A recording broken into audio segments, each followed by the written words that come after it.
So, yeah, first of all, thanks for coming, everybody. Always a pleasure every week. It's so well visited. I really appreciate it a lot. And I hope you have a good day. If you're in a long, you probably have a good day. Um, Maybe I start the round with like just open questions. First of all, if someone has like anything that's burning that they want answers for, then maybe we start with this before going through the threads in the live question forum. So if you have anything, feel free to use the chat or speak up.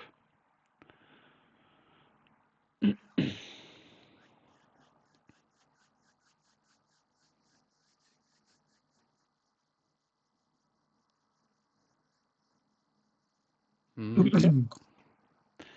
Okay. Doesn't seem like it, so probably time to get warm first of all. Um, so then let's start with first collection of questions from Deranged Potatoes. Um, Very complex questions. Oh no, we answered that already two streams ago. It was reopened. My bad, sorry. Let's close that again. Okay, about another one from, yeah, it's you yourself, 1111. How can I stand which levels are being attacked and how to make entries based on this understanding? Yeah, it's like one of the base questions about anything, when do you really shoot a trade? I guess it's addressing like hold levels really, or is it also addressing break levels or like all of it? Maybe you can specify yourself now that you're here.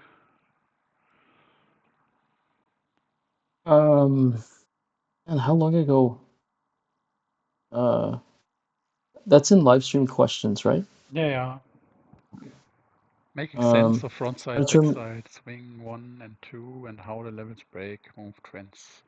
Maybe in such detail, Sindot would be better to answer this.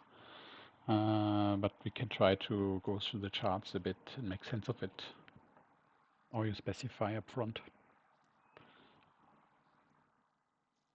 Yeah, a lot of that question was there's a concept, and perhaps a few people in this call can maybe we can like unpack it to the best of our ability. So the idea is, say you're in a downtrend. If you look across to levels that have been created, um, if you have a like in front of your screen right now, um, yeah. So coming up to that hold level right there, Wait a second, let me get a clean we chart, then it's not so okay, cool. loaded. Like the most pregnant downtrend here was, let's say, for the ease of this 4-hour downtrend. So starting from here. Yeah. So if you see that distribution candle has a fair value gap, um, and there's a wick, if I'm seeing it correctly, there's a few wicks that are on the accumulation candles to the little bit to the left. Here, Yeah, just down from there, even lower. here. Yeah. So with current price, those levels are going to have an effect on the uptrend. So in this case, those levels, those are, I think, what we call front side levels, and because they're from the front side of that up move, and those front side levels are going to want to break our current uptrend, um, and get it to a ray. Does that make sense? So you mean Now, if this you're front side or no, the back side? This is a front side then when it's in a downtrend yeah, or? yeah, exactly, yeah, and yeah, um, if we imagine, so if we look at the largest accumulation trend, you can see that when we came back to that, I guess it's either a break level or an origin level, which was backside. Like it's on a high time frame, it's a hold level, correct? If you look all the way to the left. Like here? Yeah, you don't have to change timer. Yeah, exactly. Yeah. Yeah. So my question was around the reaction of You have like this. the current trend. Yeah, is do you see how like our distribution trend, the major one in the middle, it formed a accumulation trend coming off of those levels? Yeah, it couldn't break it, closed once Yeah, and below with no so hot closure, but then bounced immediately. yeah, exactly. So on the front side, sorry, on the back side, the accumulation trend moving up, um, we had a reaction. You can see that small little doji candle. Yeah, exactly right. This one? Move your cursor up a little bit. There's a doji accumulation candle. This Yeah. one, yeah. Yeah, so that was the original reaction to the backside levels. Then the reaction that came later on the downtrend was potentially from those backside levels, or excuse me, from the front side levels. Yeah. I mean, And try to attack it. Obviously, the first bounce is usually like the easiest. As soon as it hit it, you can basically blindly long in some sense and probably get out. That's like usually how they go. First tap is usually yeah, the most significant, and then it try to keep attacking it or like fight for it. yeah, that's right. I think in this example, you can also see how um, the backside level it created the downtrend, and then the front side level uh, broke the downtrend and created an uptrend on this time frame. That makes sense. You mean when it goes back here, or you mean this backside and this front side, I which apologize. becomes this The backside? naming is so confusing. Yeah. Yeah, So when I because you say have front and back sides. One each, one yeah. one range is both depending when trend changes. So yeah, I get it. It's confusing while talking. So yeah, for the sake of my example, um, the accumulation range is the backside, Yes, this one and, here. and Yes. yeah, and of that specific like valley, and that the levels from that accumulation range created the downtrend, Mm-hmm. and then the levels from the front side, which is further back, actually broke the trend.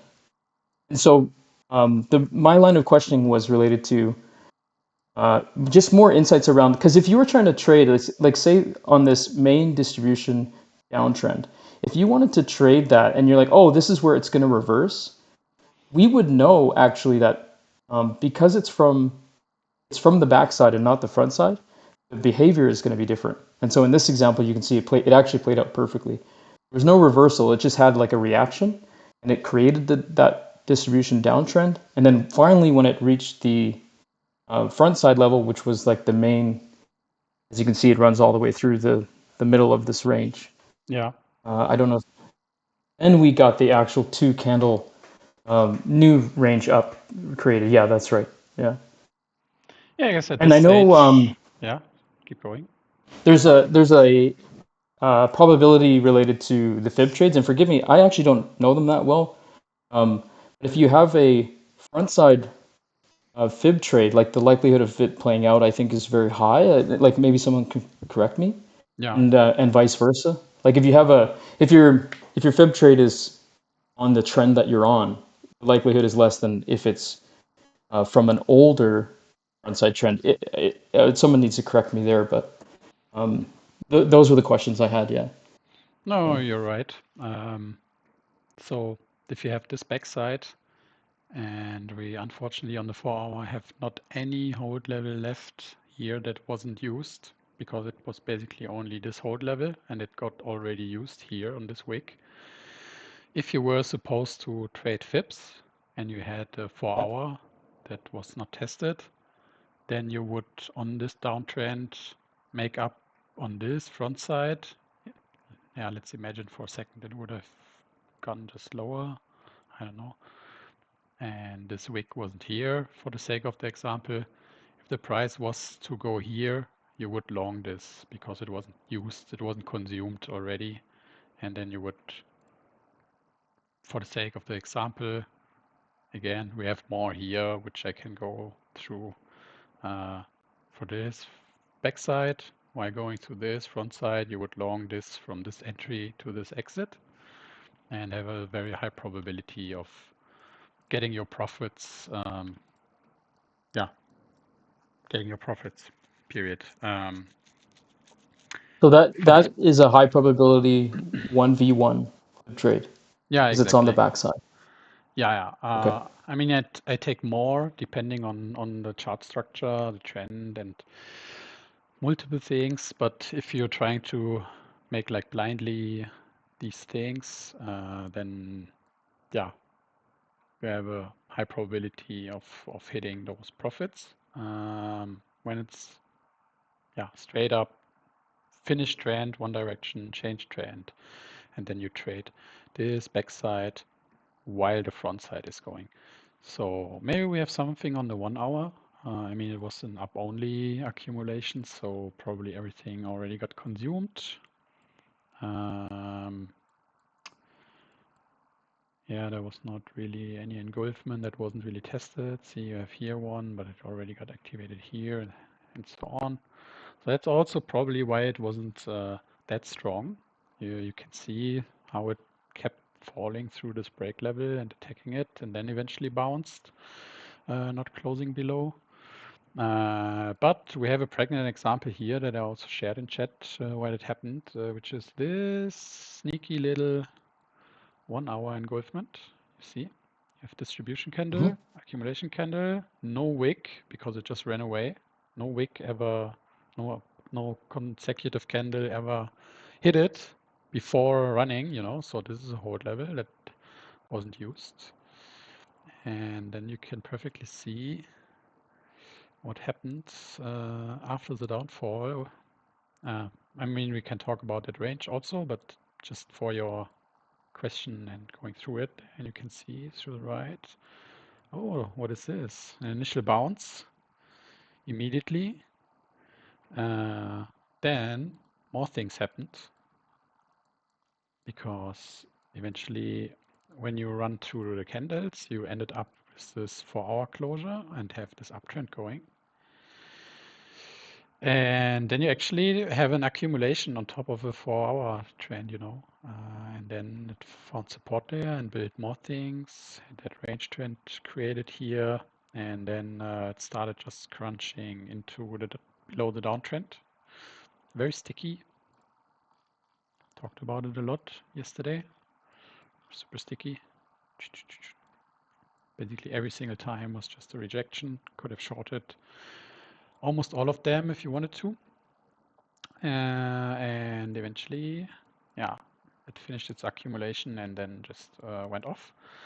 But so I hope this makes sense to you. You have like on the front side of this whole thing, one last hold level that was never used, and that's where also price eventually found its support. If you did only the initial bounce, let's say you have a bot or you're just taking safe trades as much as possible and trade 20 assets, then you will also have a lot of trades. Then this was your trade, from this entry to this exit. It's not a lot. It's not a huge range, 3 cents, but depending on position sizing and account size, if you make those trades regularly, yeah, it's definitely worth doing. And it was determined to find a hold level at some point. When it lost this range here from the break level, it's yeah, kind of here because it got already attacked here, closed below, but then closed back up, fighting over it, back to the downtrend, you know how it goes, and crunched into it, and eventually, yeah, reality is eventually so many longs accumulated in this period that we got like a little bit, then even more, and you know how it goes. Eventually, all this shit was full, and then yeah, it was time to rug it. But anyways, it found support where it was meant to be, and that's where it did. And now, if you have like this range, I'm actually currently trading this range on the daily. You have, for example, this 1 hour engulfment. Per definition, it's a more risky trade because it's just one candle. You don't have a range really because it's just one candle engulfing another and not a second distribution candle. But playing my chances on this trade because it still has to prove, oops, computer magnet, that it wants to go much higher immediately. That's some form of trading. Yeah, it's a very young asset, so you don't have really a lot of backside and front side on the daily, But if we were to say this is a front side, that turns into a backside when we have this front side, and we assume that this is the trend change, and this is actually where we found a low before going higher, then you would claim that this going up here is the new front side of this backside, So depending on how you define it, it's a valid trade. And if we go to other time frames, it's probably more easier to understand. So if I take the 3 hour here, we have like this hold level, didn't hit yet, still open. You have this hold level here. And why is that? Because you have two candles in accumulation engulfed by two candles in distribution. So that's the 2v2, 3 hour, hidden 6 hour, basically. Because when I go to the 6 hour, it doesn't show up. There's no single candle engulfment of a 6 hour up by a 6 hour down. And those are sneaky, but those are valid trades because it's nothing else but a 6 hour candle that's hiding in 2 3 hour candles and then 2 3 hour candles again. So this is also a valid hold level. And maybe if you're just starting out and don't understand it very well yet, then you could ask, but yeah, this hold level was already hit. So it already played out. No, because if you were to draw like a box through where is it? Box here. A box through the candle bodies to make it more visible to yourself when crunching candles together, then you would see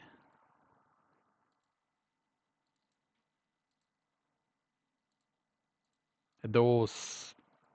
I don't know if you can see it very well, but if you crunch these two candles together to one and these two candles together to one, you have one candle engulfed by another.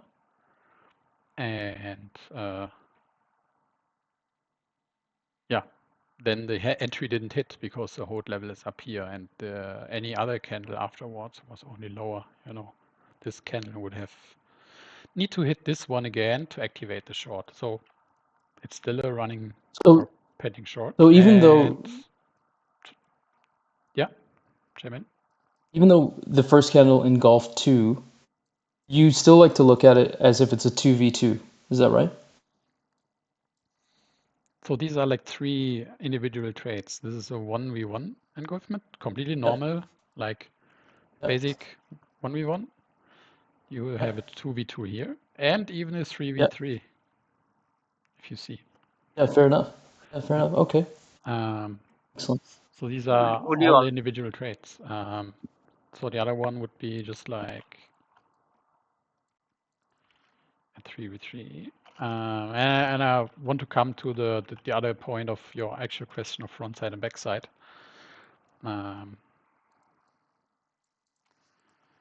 So this is a normal 1v1, 3v3.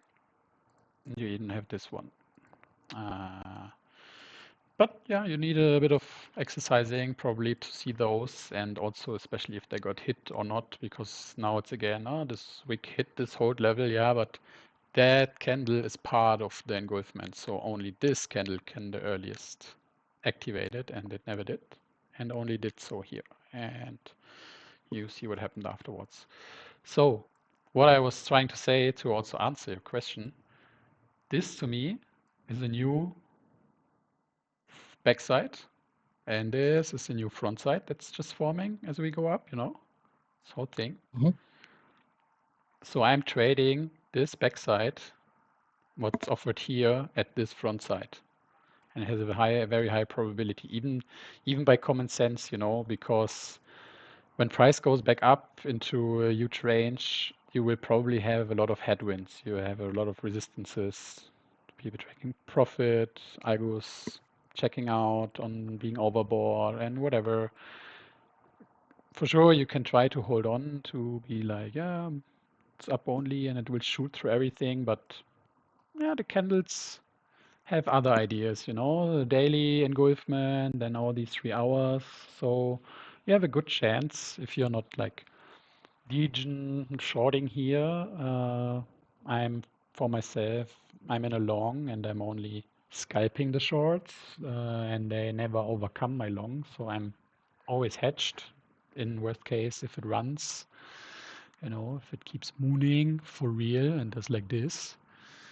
Okay, too bad, and I have less long profits because my shorts never visit the exit, but I can take the chance on making those scalps based on the backside that is offered here while going through the front side after the downtrend was taken. Still, just because the downtrend was taken doesn't mean it moons non-stop. I mean, it went to like 13 or 14% today. It's pretty overbought. So chances have it just will consolidate for a time, fuck around, maybe goes back to the 4-hour trend even, consolidates more, and then eventually goes higher. So that summarizes multiple topics in one: finding those trades, taking them, and also like front side and back side. It doesn't cover really attacking levels. I fairly have to say I also have not a like blueprint to understand every time when a level is taken. To me, it could have also been like in this moment here, that the next 4-hour candle may have simply chosen to hard close below, and then you know that break level is, or origin is lost. But how do you know upfront? So very, very difficult on a high volatile asset to define, while this all keeps wicking down there, to know that this is a long, because in hindsight we can say that it is. And maybe you are looking at the 1 hour and then you find more answers there, or check RSI. You know how I like to use this in my trading decisions. So this would have probably justified a long anyways, because it was bleeding down already. And from this wick here to all the other wicks, E3 kept gaining strength, So I can see that initial dip, that was already a bounce. Then second dip below, gaining strength. Third dip below, gaining even more strength. So while being in the feasible oversold territory, like 30s, you like 30s for looking for longs, you like 70 plus, 80 is like really cool looking for shorts. So multiple things considered, there was a good chance that we get this bounce, Now it's hindsight while we look at it because the chart already printed. But yeah, there was no hard closure below that origin level. So the idea still remains that it will survive, It's like when you're long, you want to think about, okay, what is the highest damage that can be taken without actually destructing or destroying that situation. That origin level is only destroyed when you get a 4-hour hard closure below. So longing, even if it looks scary, and only looking at it like this, longing this is still in favor of being successful because there was no hard closure below. And if you long here and it gets a hard closure below, then you probably are not far off to exit your trade. I mean, sometimes it does just like this candle here, no, that's your actual hard closure, so that's your exit. But this candle, you know how it is on enough charts, sometimes that's your first hard closure, and then you sit here and be like, yeah, what the fuck, now my hard closure is also my reckoning. Yeah, game of chances. Well, what is there to say? Sometimes it just happens. So better not 50x long here, you know, or 100x when you see such attack like this. First bounce was easy, and then you had like so many attacks on this origin level that it's almost like begging to break down. Then gets a revenge pump, forms this actual downtrend, and yeah, it's a young asset. There was not a lot of structure. Structure only started to build like with all of what happened here, then finally, unfortunately, started with a downtrend, but it is what it is. And but ever since, it's reacting very well to the candles and then those things. So even that tiny accumulation here was reported yesterday that it's supposed to happen when we were like here. Oops, what is? Why is it stuck? Come on. Oh.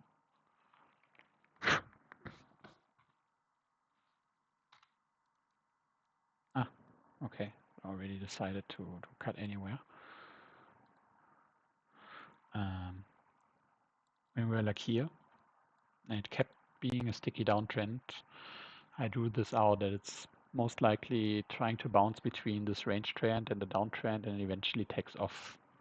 I guess I had it drawn like this and then make like this, but yeah, I mean, whatever, close enough. So there is a profit to make in young assets because they don't have so many daily, weekly, monthly overhead shit you still have to watch all the time. I feel like with Solana or Bitcoin also, you have so much time frames at play that yeah, when I see resistances or supports, I can find 25 reasons sometimes to make a trade here. So I found Asta surprisingly refreshing. We'll try more and then maybe also try other assets because they react really well to their starting structure. So does it with trading those simple backsides at the running front side, you know, like I said. I mean the daily hold was where was it?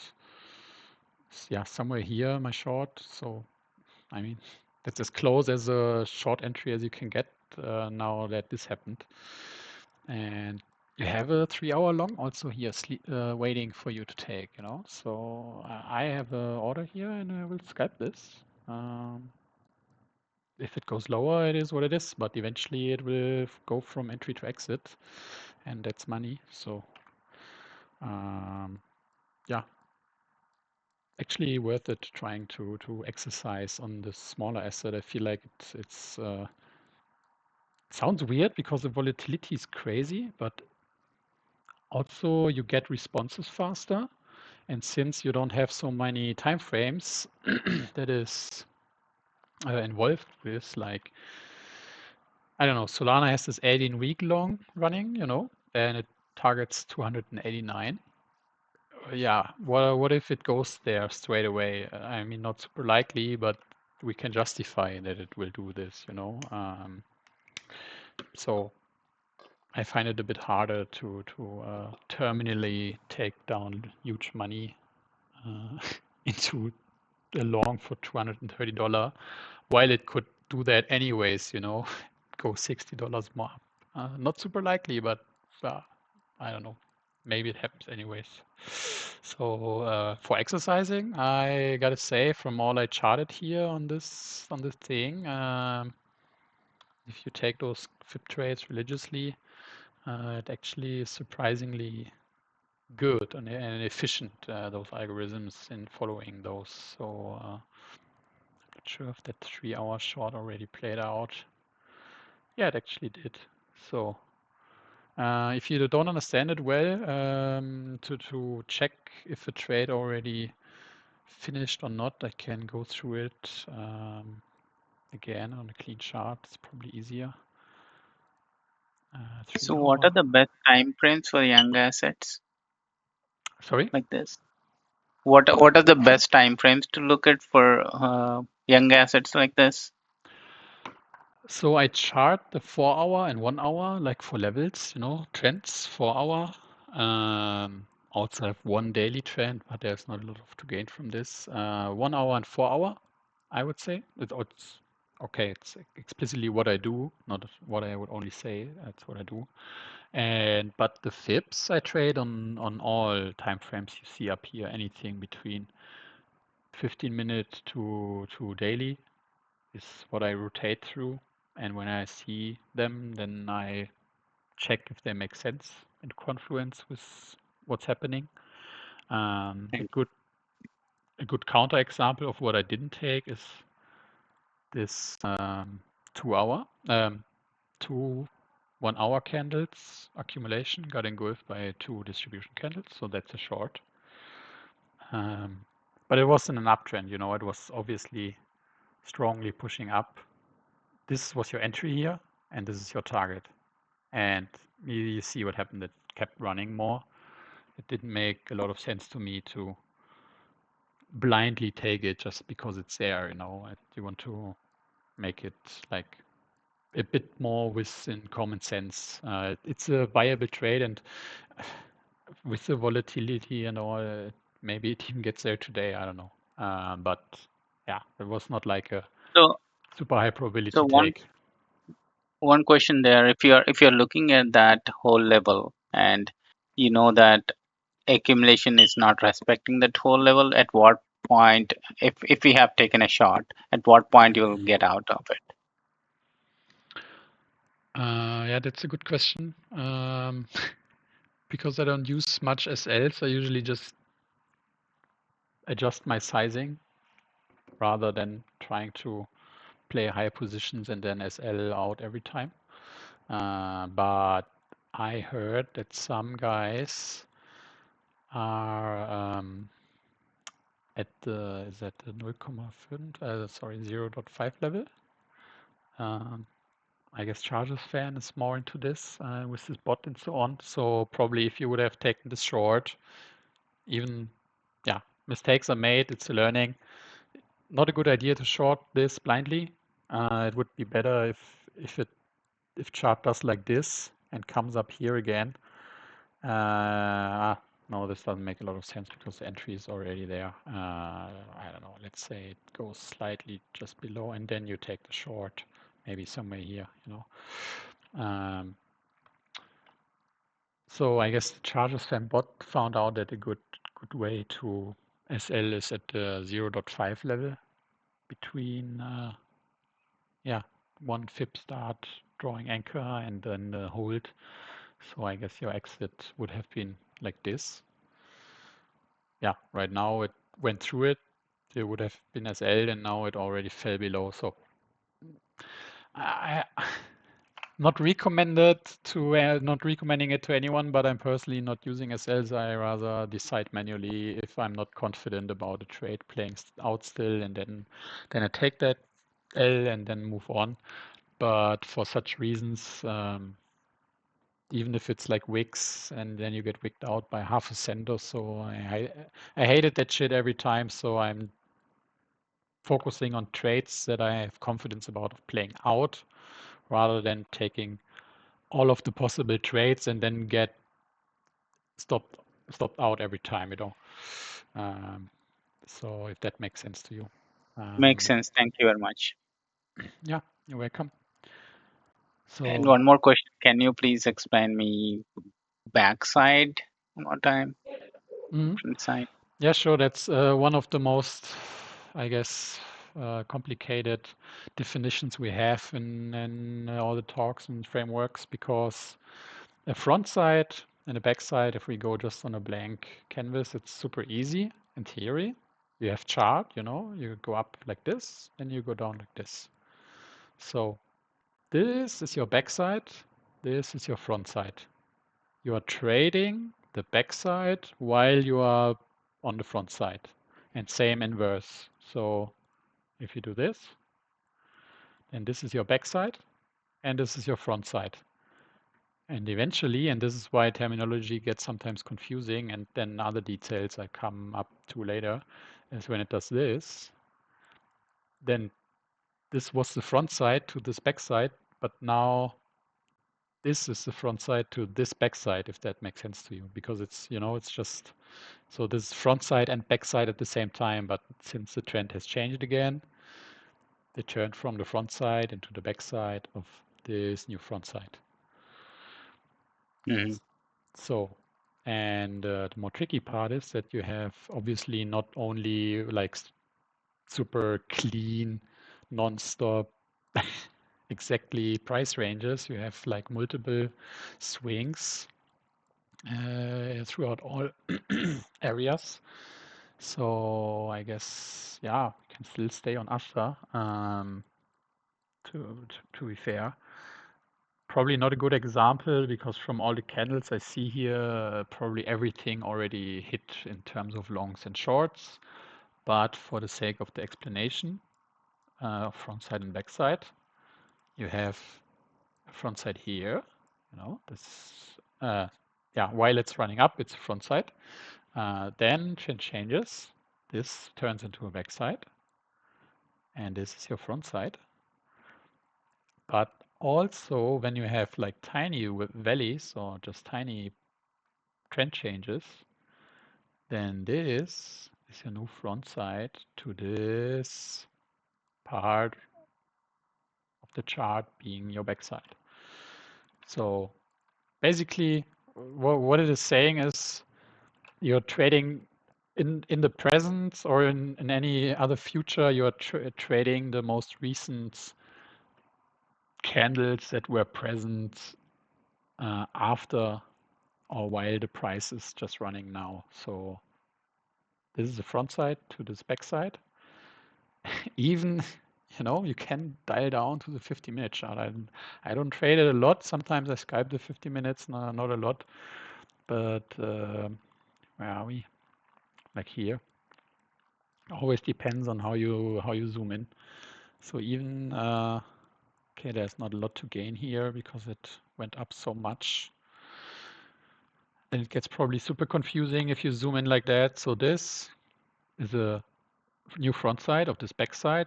There's not a lot to trade because it was only up. But then eventually this is a new front side of this back side.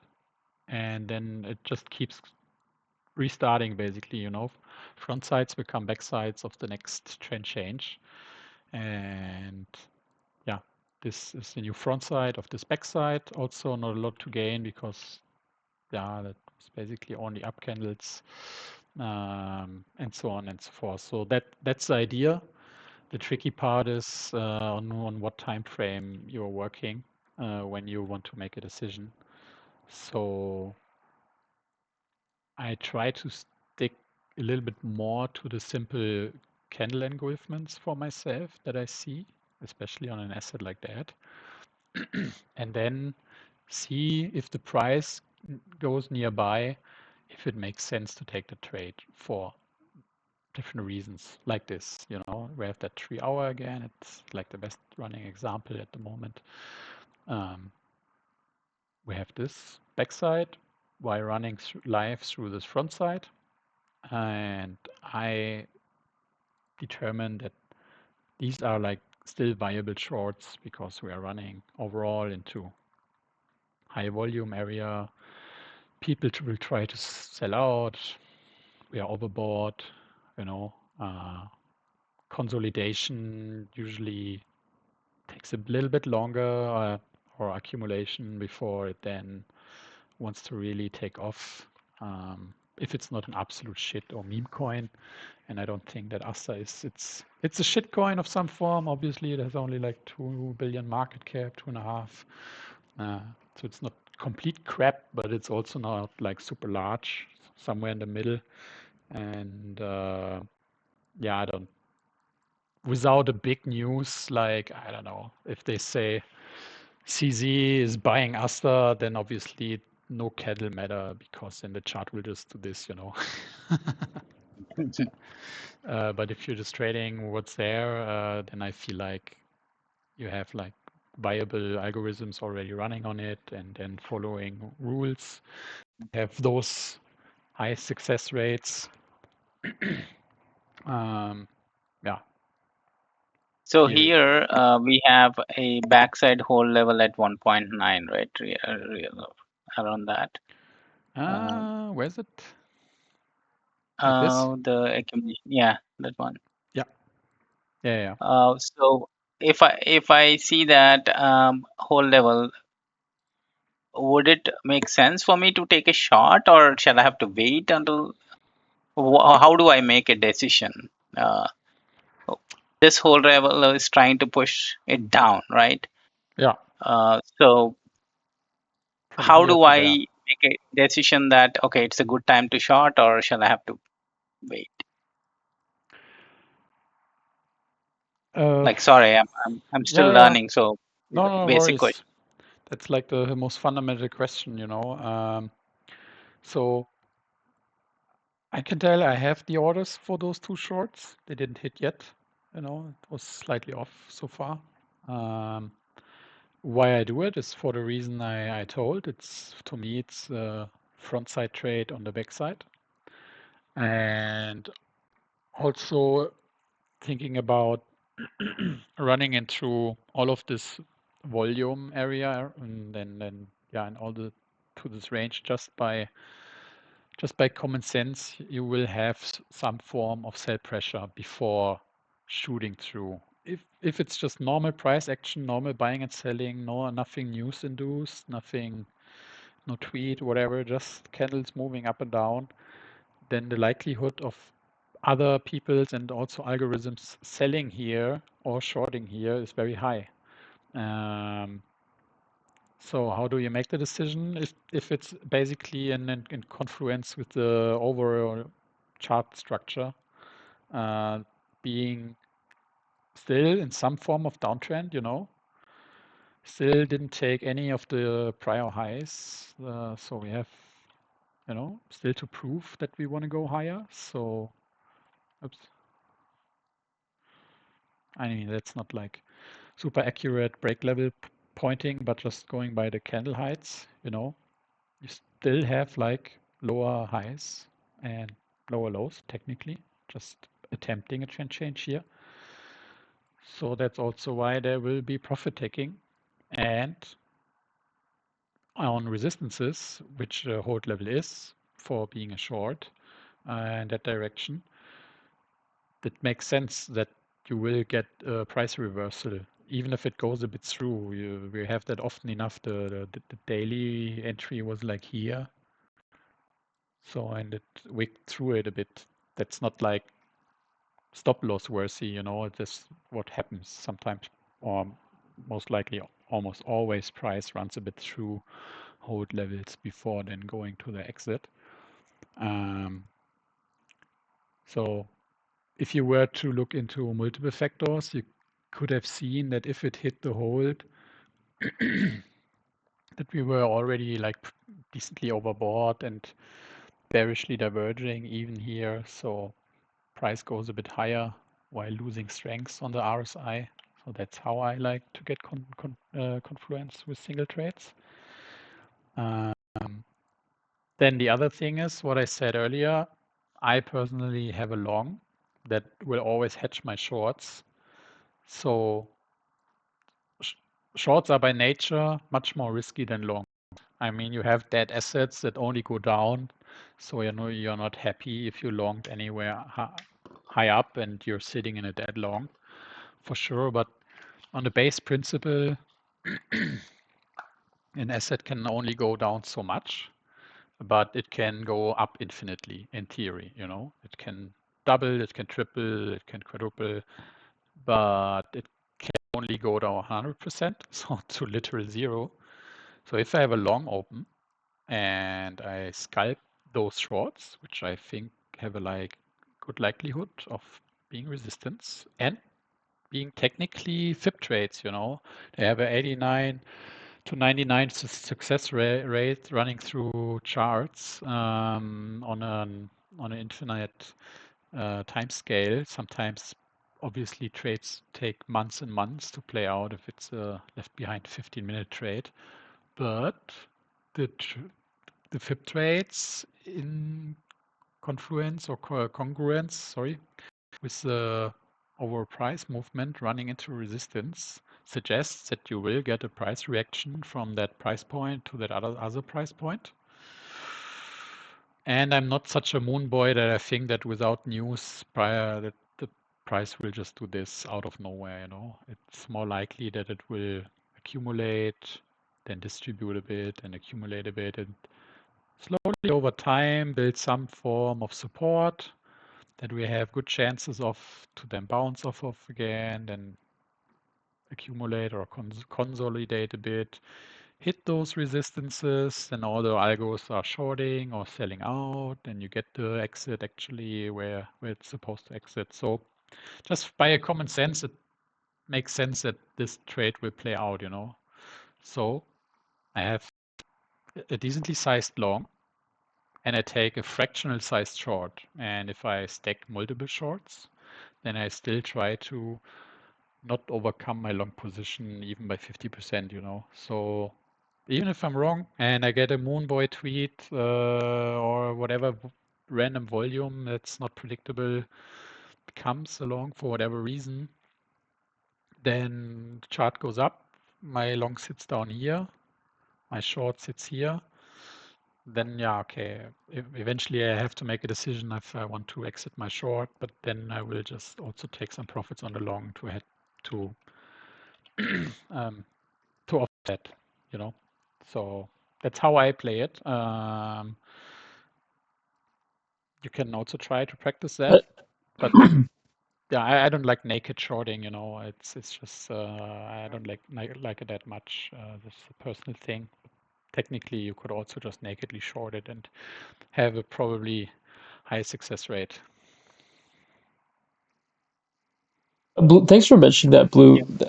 That's really genius, you know. I think a lot of us that are newer, we haven't thought through all these things, and like staying in along and then just hedging against it as you see the market providing opportunities. Man, that's brilliant. Thanks for that. Yeah. I have a question for you. Did you change your bias? Like we knew we were in a bull market in January, right? And then when February came with the tariffs, at some point did you say, okay, I'm actually going to have my overall bias is actually bearish? Like, did that come from the weekly, or did you change your bias at all, knowing that we were technically in a bull run? So it was definitely a lot, was honestly just also health driven because I was struggling for like 13 months for different reasons with my health and was declining. I did see a more larger crash coming and did so before I just said, yo, I'm going on a hiatus for a longer time to actually work on my health because I cannot trade 16 hours per day and also then be like, yeah, okay, I'm working on my health. So that crash then came, kept crashing. But I also mentioned that we will get bounce into May, then sell again in May, and then buy back later. And then depending on macro and rate cut changes, that we will probably have a bullish outlook. That it would be so bullish, I didn't expect, but also, like said, we need more candles to change that bias because I certainly had a very long, very negative bias on Solana for the simple reason of these. Where's my original chart? So, the bias comes from what the chart has to offer, and it's not coming from being stubborn or being like, oh yeah, I'm bearish because I don't feel great. It was because simply the chart didn't offer yet an option to be extremely bullish. When you have like the most largest weekly downtrends that were only rejected, and when they were approached, I came exactly back here and I shorted this and I said why, and it played out in my personal best short in a lifetime with over 1000% returns. So that was probably a good moment. But then eventually it started to find support, and then break those weeklies. And this was important. And this is absolutely the moment to also change your bias. Until those weeklies were taken, there's not a good reason to be biased. And that's where the big money is, that's also what the big guys look at. They look at the highest time frames and trade those. And that's also why you get like super wild swings. I mean, that one week was like $50 up. And that happened after the weekly downtrends were broken here. If we go on a clean chart, that it's not so like hard to read, maybe for others were starting through. So if you were just to draw one simple downtrend, there was like no reason to be macro bullish before you take that breakout. And we got that closure.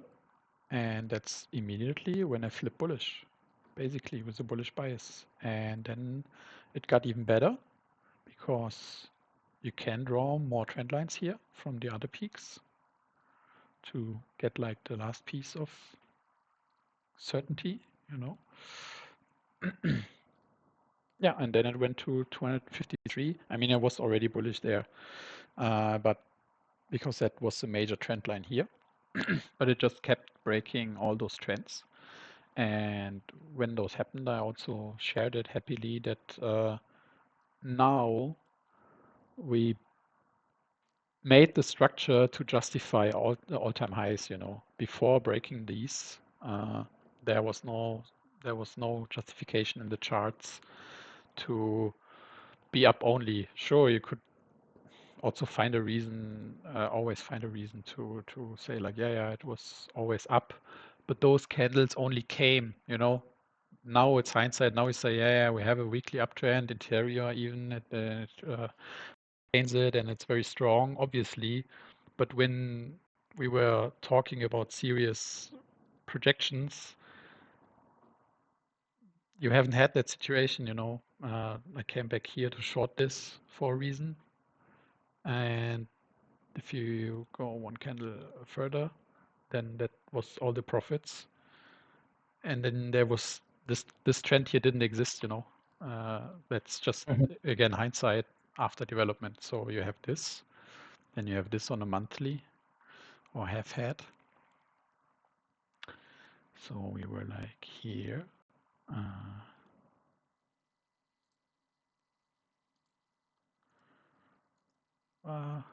Stuck in the tool again. So I guess I can take my original chart anyways. Oops. Sorry, what did I do?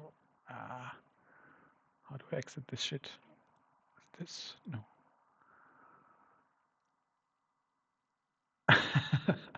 How do I exit the full size?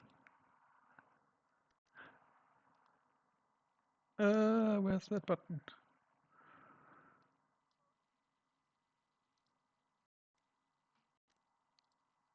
I never clicked that one.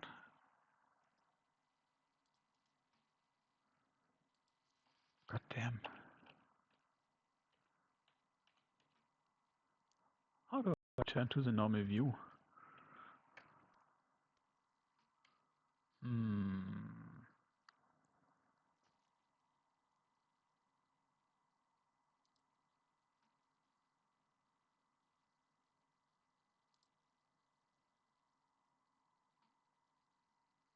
Does anybody know? I just clicked this maximize button and there's no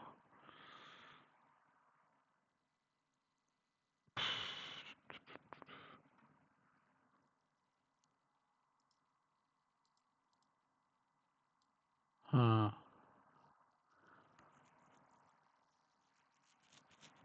presentation effect, huh? I don't know how to get my bar back, honestly. Not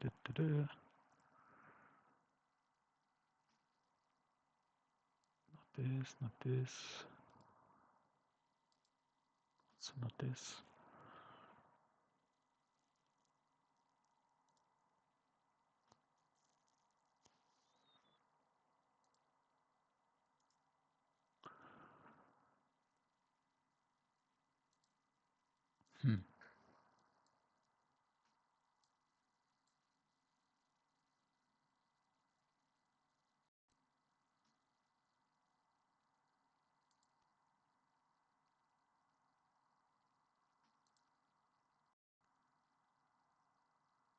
Nope.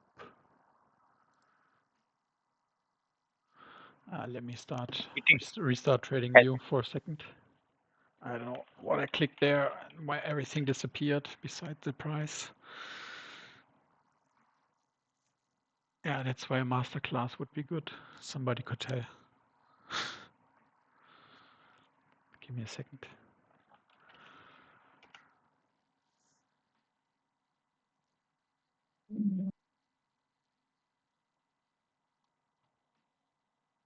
Okay. Now my bar is back. Sharing again. What the fuck was that button?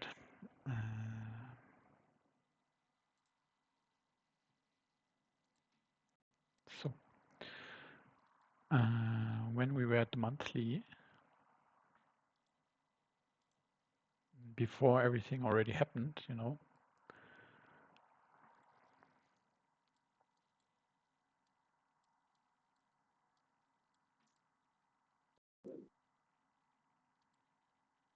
we're like here, I guess even a bit further, because that's already, yeah, that's already end of August. Let's go back a bit.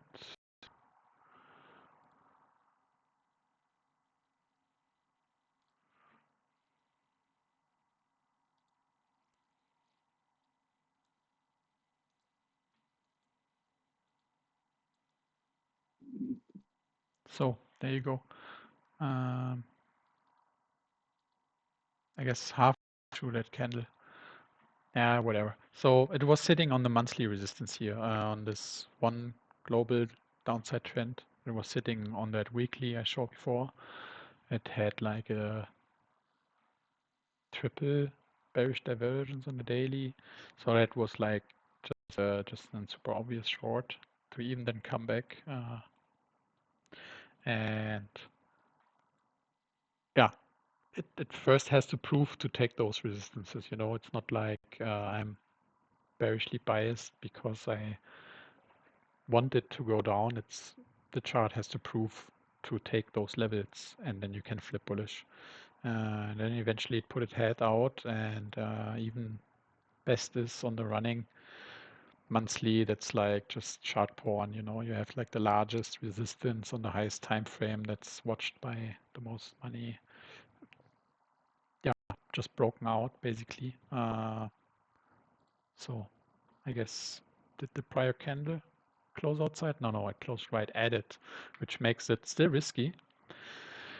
But we already put a lot of work in that candle wick to clear this resistance to actually make it much more easier to go up now, because that's usually how it works.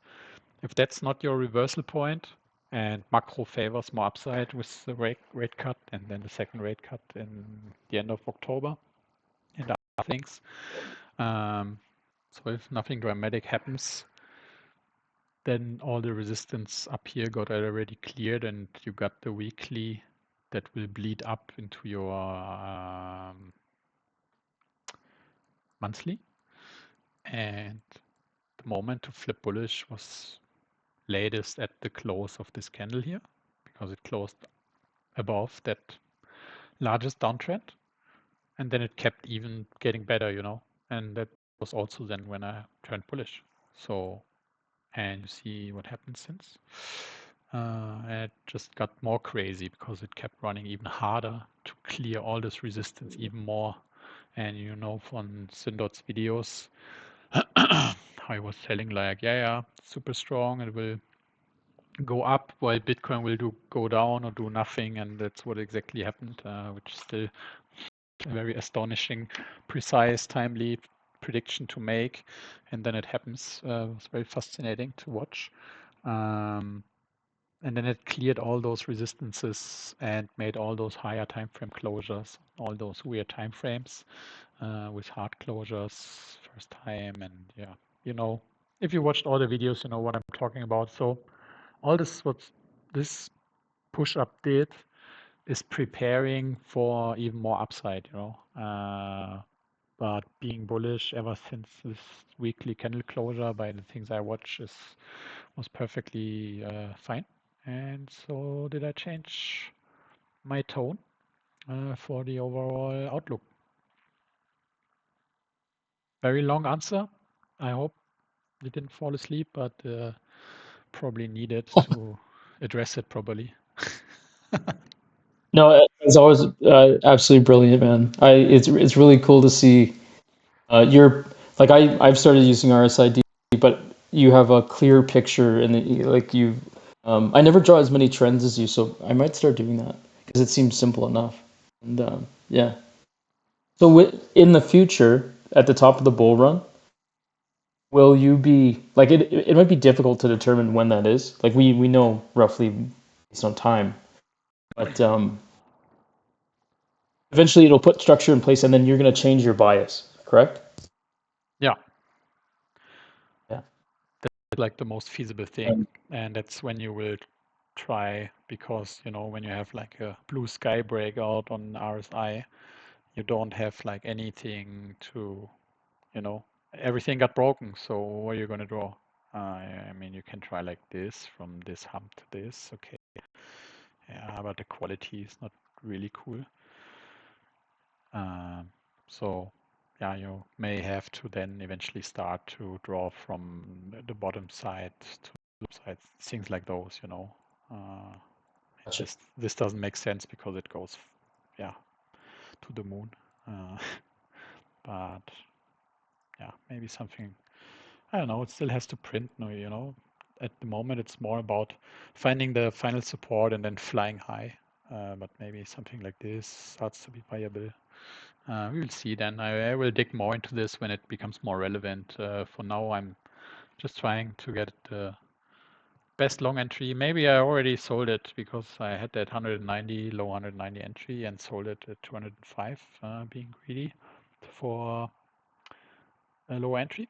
It may happen, who really knows? Or I miss out and then just gonna scalp Asta all day until I die. Which is fine. You know, But yeah.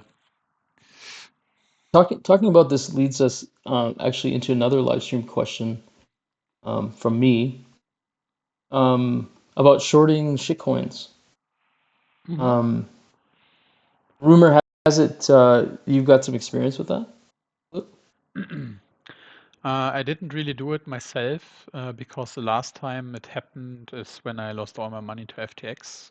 So I was naked when the market was the perfect moment for everything.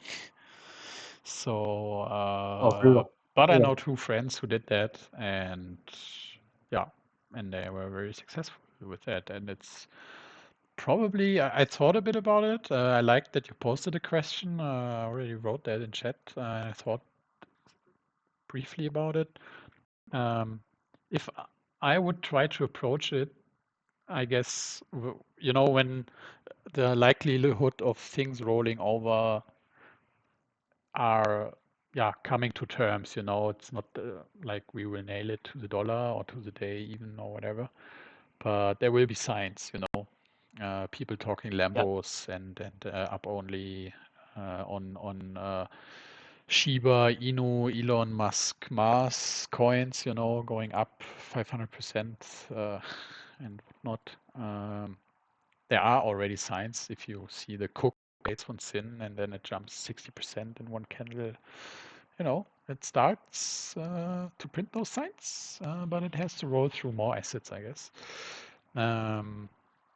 So let's say we are close enough in our timeline and mindset that it's probably time to wrap it up. Imagine you have like let's say again, for the sake of the example, like we often do, the $10,000 sizing, even for shorts or account, let's say.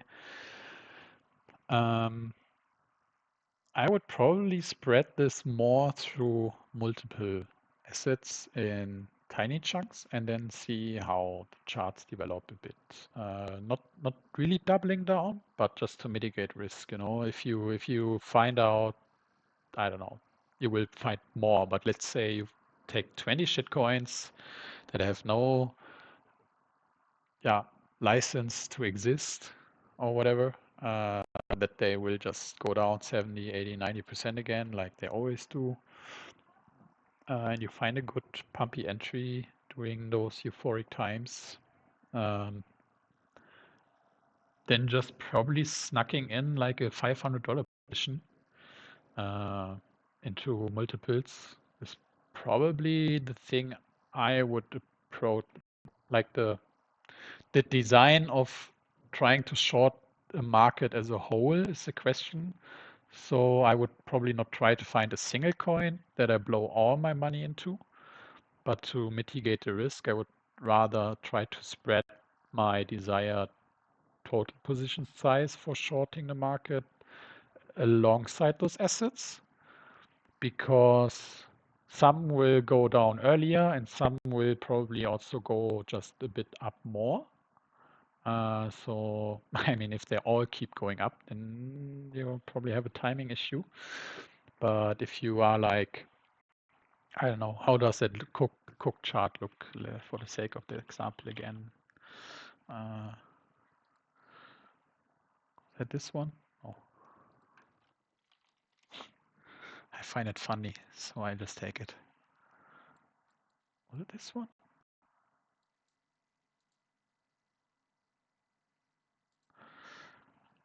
Does anyone know the ticker from that thing? Sin is sharing.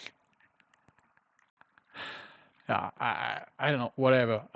Let's say this is your shitcoin, you want to short it, and it does indeed look like a perfect shitcoin.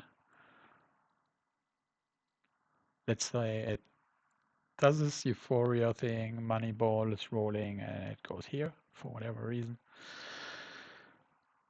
If you throw in like a $500 position to this one on a 2x or even not even leverage, to be honest, then it would have to double, and the likelihood of this doubling again. If we are in those euphoric times, it could be a lot higher. I don't know here. I don't know shitcoins. You will see it print. But let's pretend it does this for fuck's sake. And you see this and you're like, oh my God, this is a shitcoin and it pumps for no reason. If you throw $500 at this on no leverage or whatever, then it would still have to double. And the chance of those things keep doubling and doubling after they have had their euphoric run is, in my opinion, not very likely.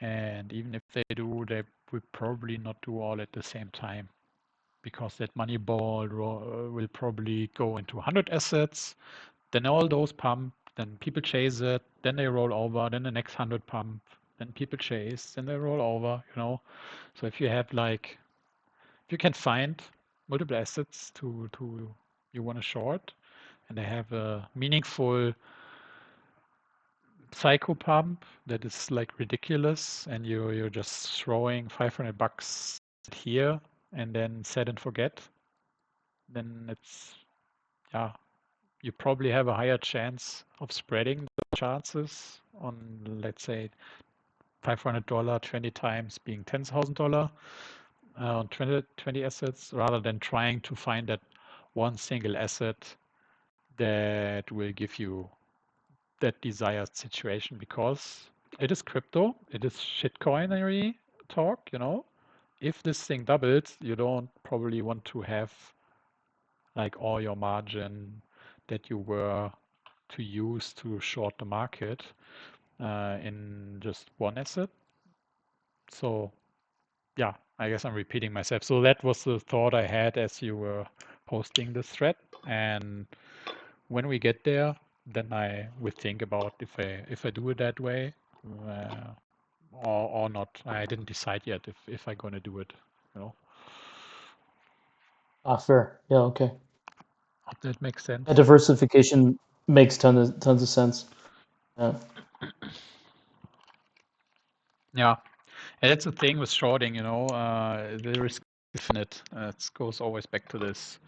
Even if you long that thing and you throw 10,000 bucks here, no leverage, you can never get liquidated. But if you short 10,000 bucks here, it only has to go to 20 cents and now you're dead, you know? Right. So much more caution needs to be done and planned wisely and taken carefully into account when shorting.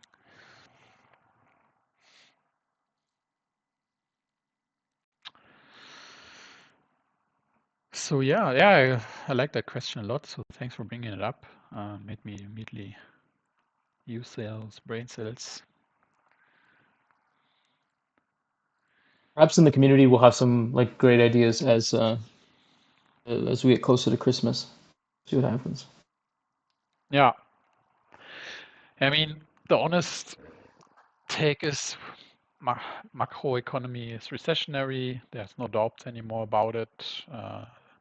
Things are shit. We are rate cutting for recessionary reasons. History proves you have between 5, 6, 8 weeks after the second rate cut before everything rolls over and things wrap up. So where do we get to if we put that on the chart? Like, it's so fascinating how this thing just absolutely moonshots and may even do this 2nd October thing. I don't know if you heard about the timeline or read about it, but just by counting days at the 6th of October for this cycle, Bitcoin will find its top according to history. I'm not a huge fan of that idea, but hey, maybe it does it in 4 days, makes that find a price top and then go sideways down and then our alts already moon. Can happen. But yeah, new players in the house, so a lot of models got invalidated and proven wrong. So we will see if this model will also get invalidated. Anyways, if we take the 29th of October, red cut, and we add like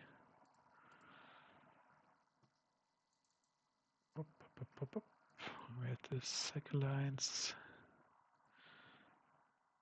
1, 2, 3, 4, 5, 6, 7. Oops. So these are like 7 day spans per line. So 1, 2, 3, 4, 5, 6. 7, 8, 9, 10. So history says in this frame you have the highest likelihood of dying, you know, which would again bring us to everybody being euphoric about Christmas rally because somehow that's a thing that got established. That there must be always a Christmas rally, even if it's not true and you check the chart, it's nearer to 50-50 if anything. So even was the last time when Powell just came and said good evening, and that nice meme got born where he comes to the desk, says good evening, and then the market dumps. So meme was born last December. So yeah, for some reason you have a very nice timing again. You have big institutions have obligations to report things, report profits, report reshuffling their portfolios. So holding behind that time frame and be like up only, I don't know if Bitcoin does this for whatever reason. I don't know how much is it worth to try to squeeze like the last 2 or 3%. Even from here, it's already bananas. But yeah, so that's your time frame for many reasons that we wrap up there. And maybe that's also when all the shitcoinery have pumped absolutely massively to then be shorted. And we're gonna see if the macro changes. You know, it's a complex machinery. If I don't know, for the sake of the example, even if I'm not like a huge fan of news and taking them into account, one big thing that could drive things for a bit longer is if exactly in this time frame, yeah, Ukraine, Russia come for a surprisingly, whatever reason, come to terms and say, okay, it's not ceasefire, the war is actually over, then you can bet that whales, institutions, and so on will use that as another kicker to go for a little bit longer, you know. So it's not like when that news comes out and we are in this time frame that then the chart will just massively dump. It's too big of a macro factor. But if there's no noise from no news, things going as planned, you have a very high chance that if you exit the market in this time frame, maybe start to layer out already into it, don't be greedy, observe what's happening, observe the candles that are printed. I mean, let's be real. We have like 20, 30, if not more, different higher time frames on Solana alone that are screaming to go back down, you know. So below $100 is like a no-brainer. Depends where it ends. If it's like the MERT trend, this Syndot is making fun of at $1,000, then okay, I don't know if it's going back to 70. But if you have realistic things between 300, 400 or whatever, then there's absolutely no reason to not see it may go down to $100. And even just now, you have these bearish momentums all left behind. You know, I have a 7-day engulfment here. It just hit and activated. Technically, it has this time frame, this target of 197. And you even have a 2v2 7-day technical target 184. But you don't take those because it's against the trend, which is another good example of when do you take those pip trades and when not. Obviously, you don't want to short between entry and exit beyond the largest active trend in play, you know, that's your uptrend, and your exit is like beyond this trend. I mean, it could go to 180 still, but high risk here. And same for this example here. You have this 10-day candle. I mean, I don't have all lines on my chart here. There were many more supports in the way. So I have this engulfment. It should go from here to here. So this is all left behind bearish momentum induced in the chart. It's still there and it will play out as an echo of the bear market. And you have a lot more shit in these lows here, 120, 140, below 100 even. And this will eventually come to fruition and then it will happen.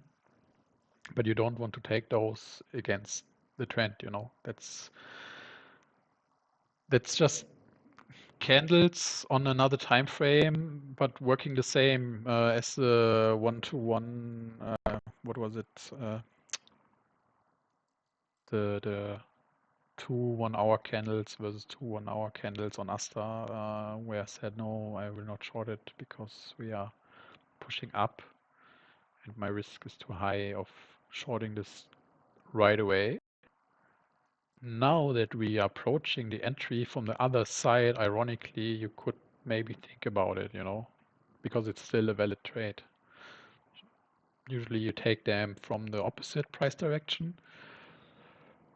But yeah, if you get more advanced, you probably do also play a bit more around with the options you have within the trades that are offered, because there was some key levels here. I was watching if it's going to make it, and it didn't, but it could have. Yes, and then you don't want to sit in the short here. But now that price is returning to the scene of the crime, maybe if you look deeper into it and for other reasons, you will find a reason to now actually take that short because it's still active and it didn't play out. And then this could be the same for the higher time frames of everything. I mean, if you're like super good or super lucky and you get like the biggest macro short entry here, and it's going to be bear market, then you will not fuck around a lot, then you will just hold on and write this shit down with all its bounces in between, whatever. But yeah, when charts come from all the high up, we have a lot of bearish momentum to be fulfilled after all. So we'll see if it's in that time frame of mid of December, end of December, whatever. Nobody really knows other than the people that decided. So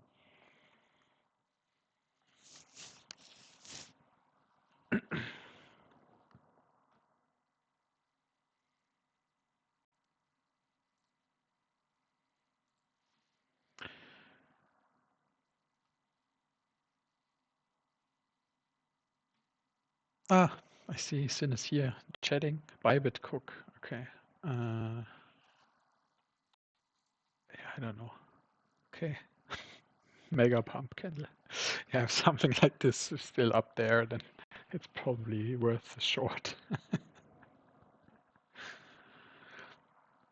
I said look at 11-day chart. Okay, why not do that on the fly? Yeah, I've seen the 11-day for Bitcoin is very interesting. We have a 3v3 engulfment. Okay, yeah, that's pretty cool. Closing today, probably not engulfing, and we close like this. So what do we got here for trends?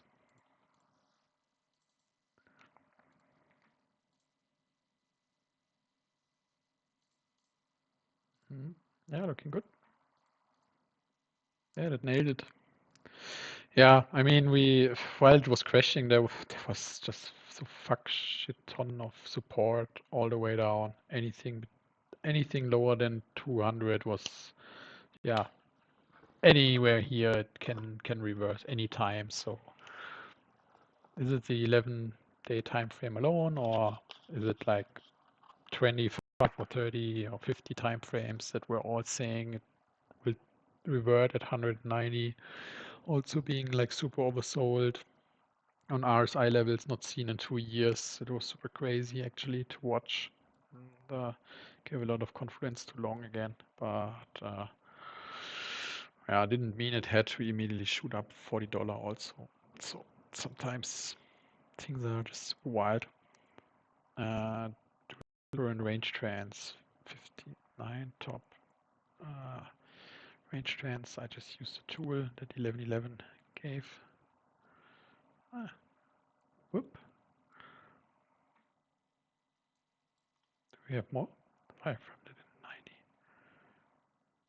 That's a bit far out.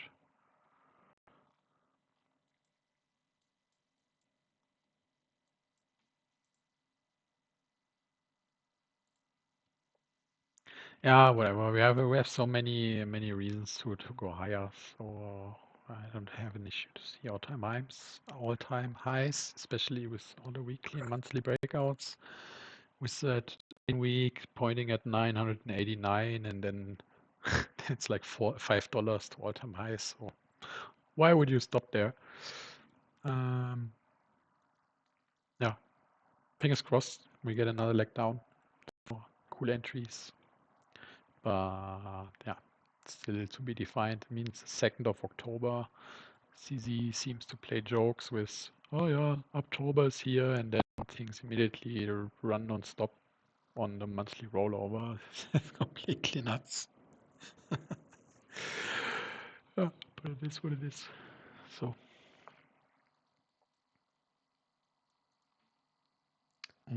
I had that 11-day chart on Bitcoin. I also wanted to show that quickly because it's like hidden longs printing. So that's your one of the, I don't know, I guess it's the first new all-time high target for Bitcoin. It's like also in the candles, not by just being bullish or knowing about the shorts, just getting like your normal, I'll do that later. Just having like the direct drawings. We have like 3 11-day candles engulfing 3. Like distribution gets engulfed by accumulation 3 versus 3. So you have an entry of 180,000 targeting 124,000, which is a new all-time high. So, well, that's pretty cool. And we have a 1-day short to 180,000 that got activated today. So if things are completely nuts and never get really down again, oh my god, then who knows, maybe that's already your entry. To be defined. A bit too much hopium and bullishness in the charts for my liking at the moment. Did the 4-hour uptrend already break down meanwhile? Yeah, okay. I mean, it had to. It's like there's no mathematical chance of keep holding that uptrend, but it had for long enough. And yeah, then what can happen here is probably come down a bit. Maybe fulfill that one day short. Somewhere here. Reset a bit on the 4-hour and then come up again. Make a bearish divergence while price goes higher. That would be like super classy. Looking for shorts if it does it. So can it infinitely pump through all-time highs from here? It can, but probabilities say, yeah, let's at least cool off a bit eventually and consolidate at least a bit, because price can go sideways.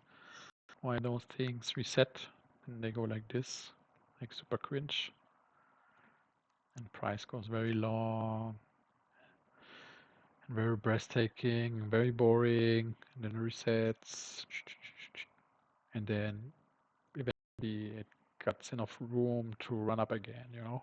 So that's valid.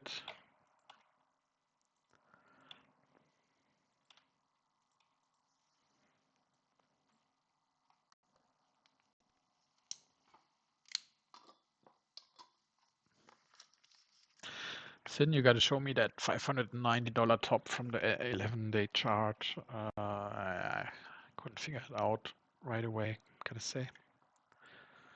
Oh, it's one of those special range trends that I couldn't figure out yet, because usually the tool does it really well, so I trust it. And yeah, there are like special range trends that I don't see immediately. If I try really hard, I can probably see them, but not yet. So still Yeah, from waiting.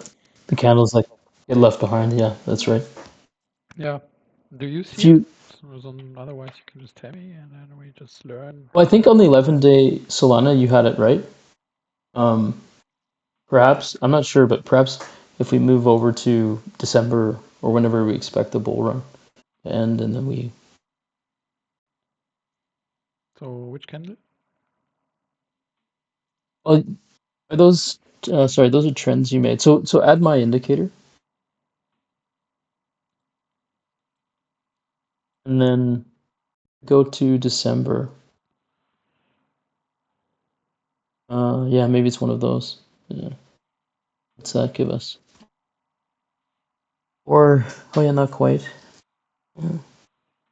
Oh, maybe that chart history is not old enough. Sorry, I get it. Let me try. Oh, interesting. Yeah, yeah.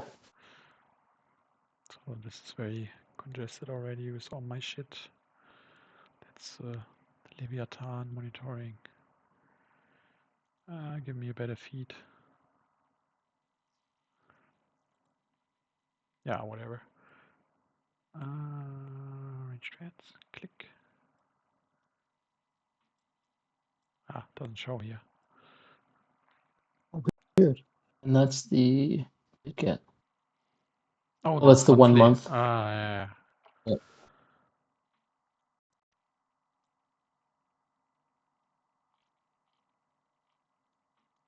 Okay. Whatever. Maybe you can share charts in later. I did. It's just black in the teaser. So I don't see a time scale or price. So do we have another question from on the forum?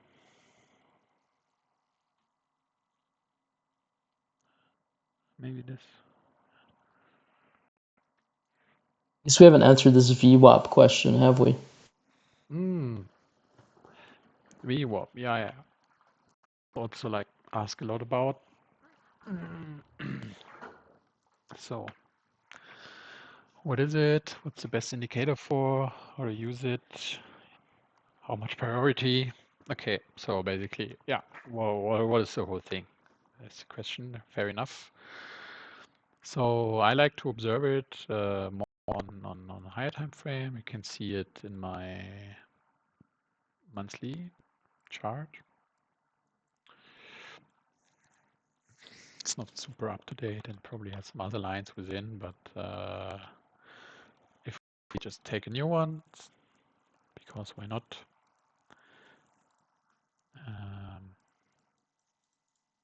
Move all that shit. So if you were to use this tool, what it's basically saying, VWAP, that's like, what? That's volume weighted average price. Yeah. So what does it mean? The best explanation is you have moving averages, like simple moving or exponentially moving averages like this, these lines.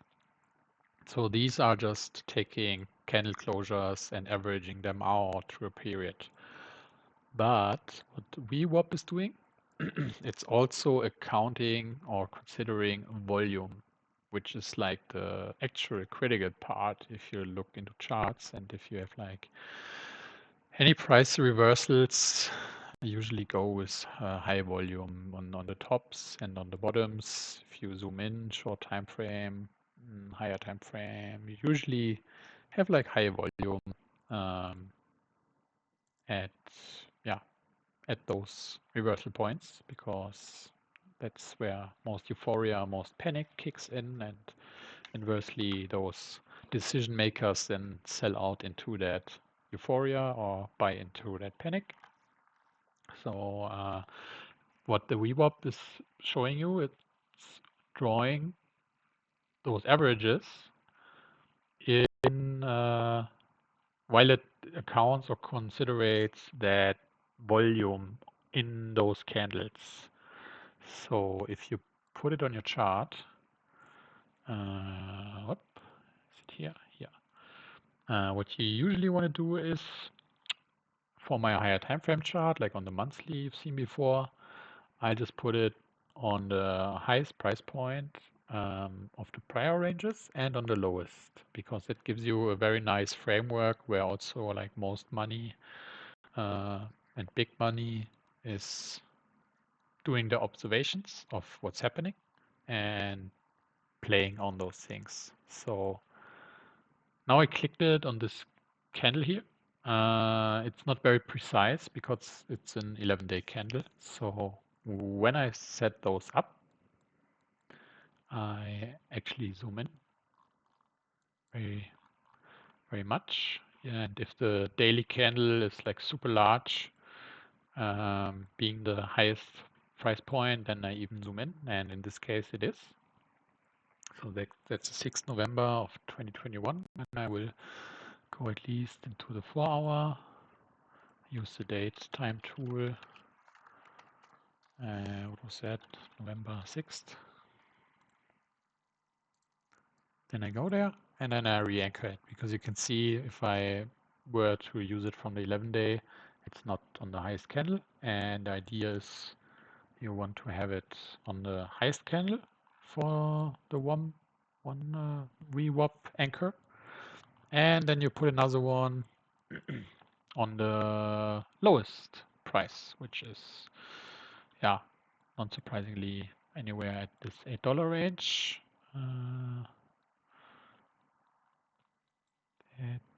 This one here was even a bit lower.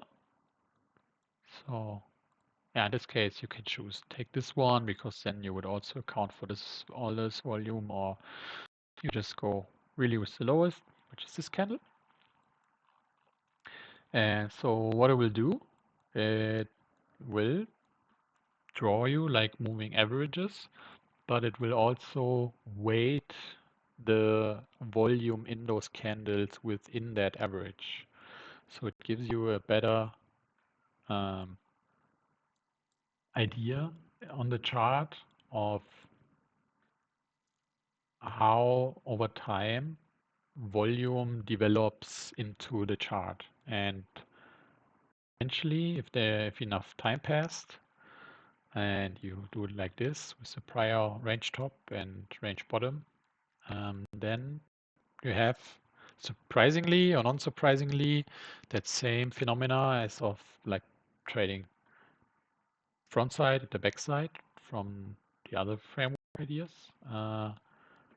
That money is looking what it will do in the present or in the future based on the past, because for whatever reasons that the chart developed like this, panic here and euphoria up front, doesn't matter. People made decisions at those price points. Volume came in at certain price points, created those volume weights onto the chart, generating those averages.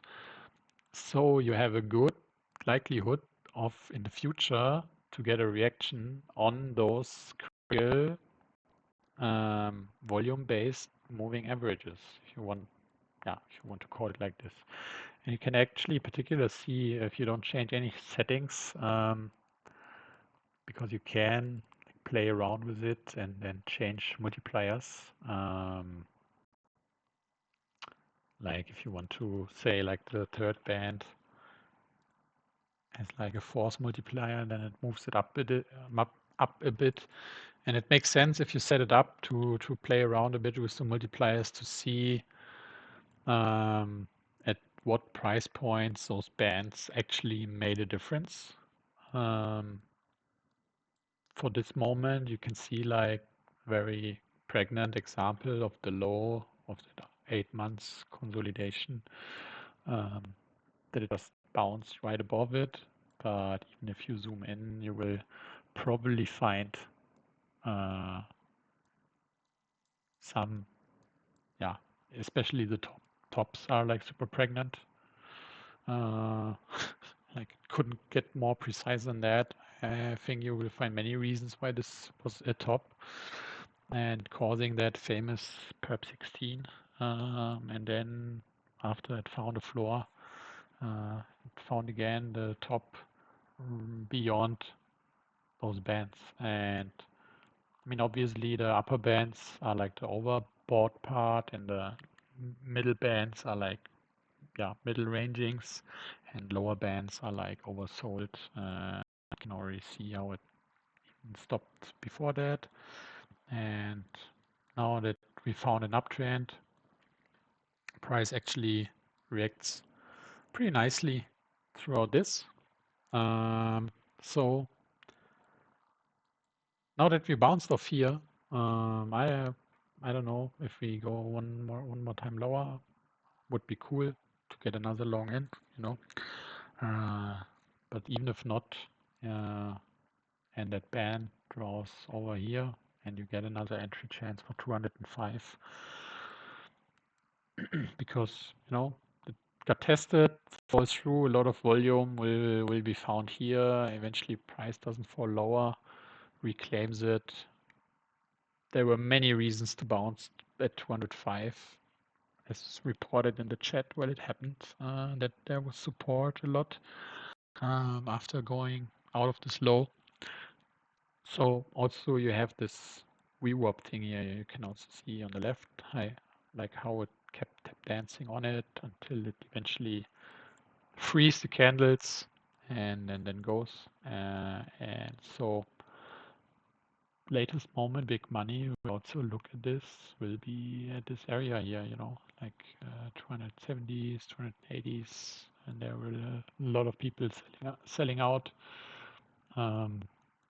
Yeah, so that's what I keep for my higher time frame lookouts.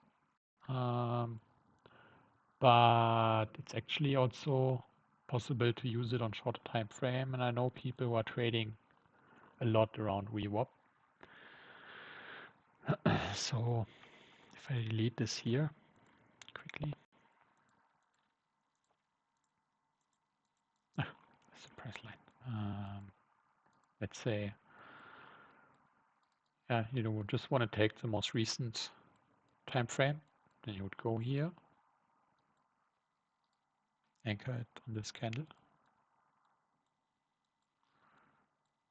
then go to your low, anchor it on either or candles again. Maybe you want to account for all the volume that happened here. So let's do that for a second.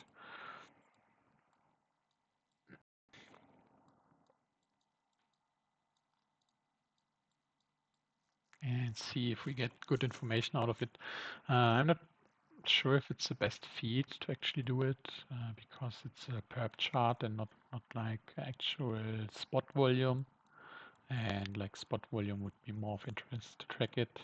But yeah, nonetheless, you get some information out of it, of claimed bands and rejected bands. So you can say like kept tap dancing above it here, try to build support, then get pinched between the two here, reject, support, reject, support, reject, dump below it, found support on this one, then eventually, and then enough accumulation happened to then just go higher and then run into the next bands. Then gets overheated here, cringes around there, so that's not a long. That's either TPing or shorting, falls back into this one. You know, you can see how it keeps traveling between those two. Then fell below. Didn't get slightly to this, but that's, yeah, that's with everything with trading. You have most of the time more factors at play. So, you know, you have that break level here and support from on the left side. So trying to trade the VWAP bands just plainly would be not like super smart, but they can put you price and the volume within the candles into a picture of between the ranges of where price will most likely travel in between.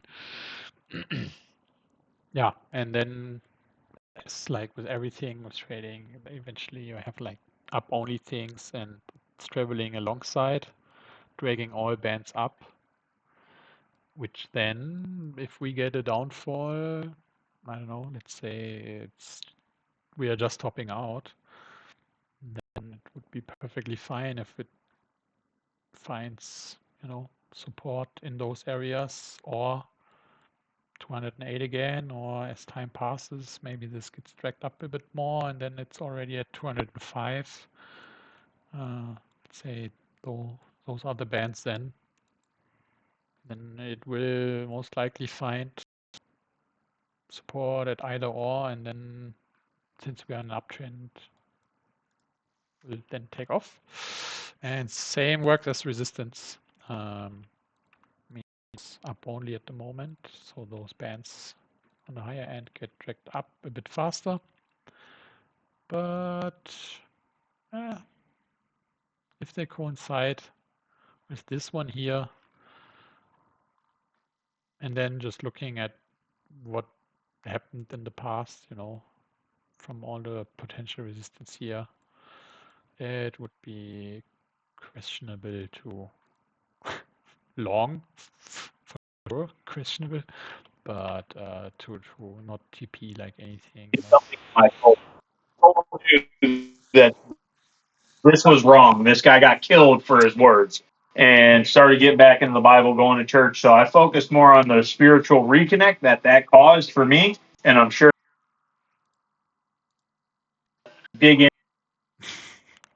Okay.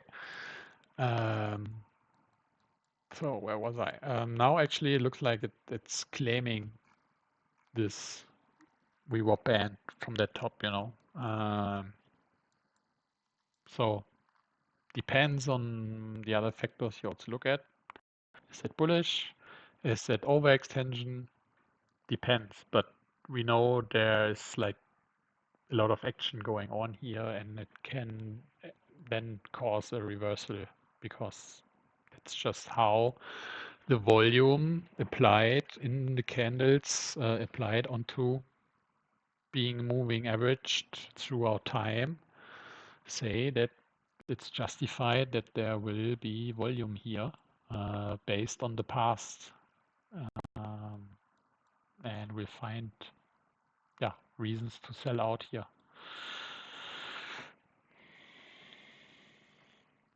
Yeah, and others I know are even doing it like on even shorter time frames.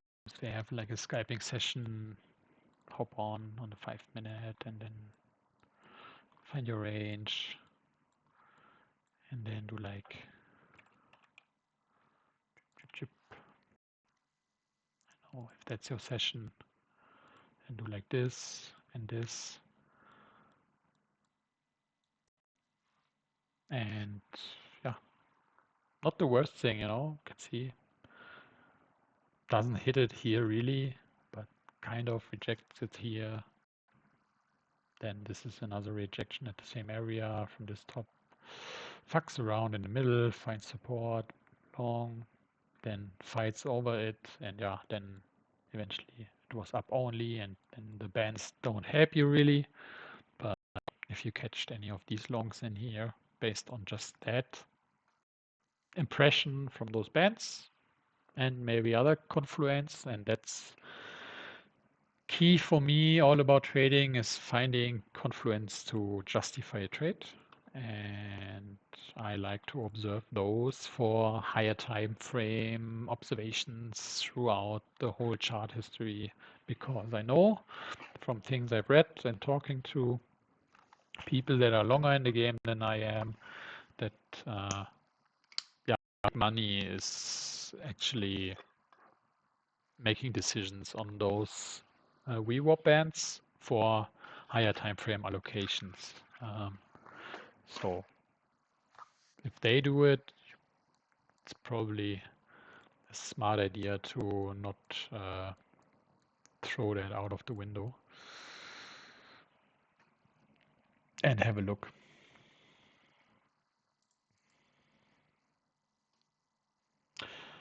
So yeah, how much do I use it for trading? I don't use it for my day-to-day sessions, but I, as I said, I know people who are doing it. I feel like I already have a lot for my daily framework, and at the moment I prefer understanding more of the things that Sin is educating about, because I feel like I'm getting a grasp, but there are too many pitfalls still that I would like to understand better, because a lot is contextual, and the best learnings come with successful and losing trades if you make the assumptions on frameworks and then get an answer because price did then whatever, and then you have your eureka. At least that's more for me, basically learning by doing, and I need probably a couple more 100 hours to feel confident about it more, and then I will add it to my existing framework. I mean, I already do kind of, but it's a bit more flip-floppy than actually 100% well structured and everything being usefully intertwined. If that makes sense. So yeah, I'm working myself through this. So and I don't want to add like a lot more, because if anything, if you add too much shit, then you get decision-making fatigue, and then at every single cent you are like, I can short, I can long, I can short, I can long.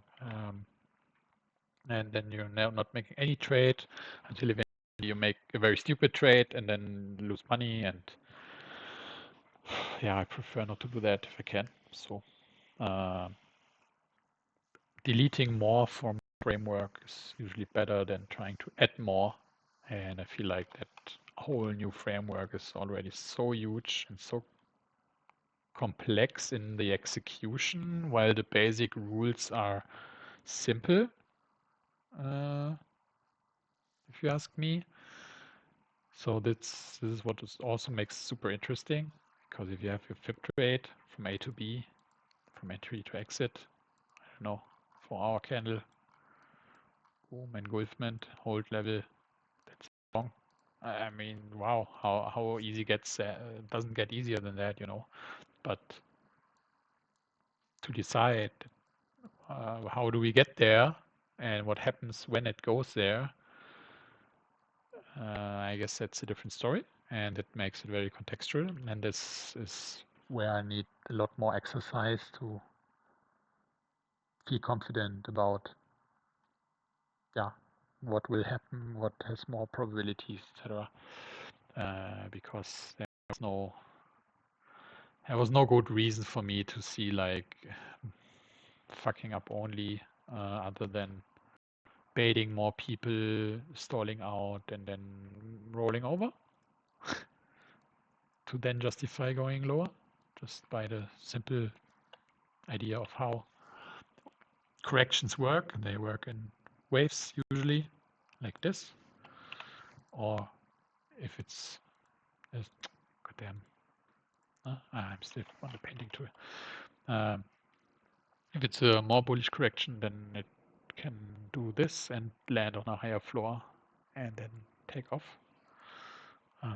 But there was, to me, yet at this moment in time, that I was not in understanding to say within the framework, it was perfectly clear that when we find support here and fuck around a bit, that we then just shoot for fucking $40 up non-stop.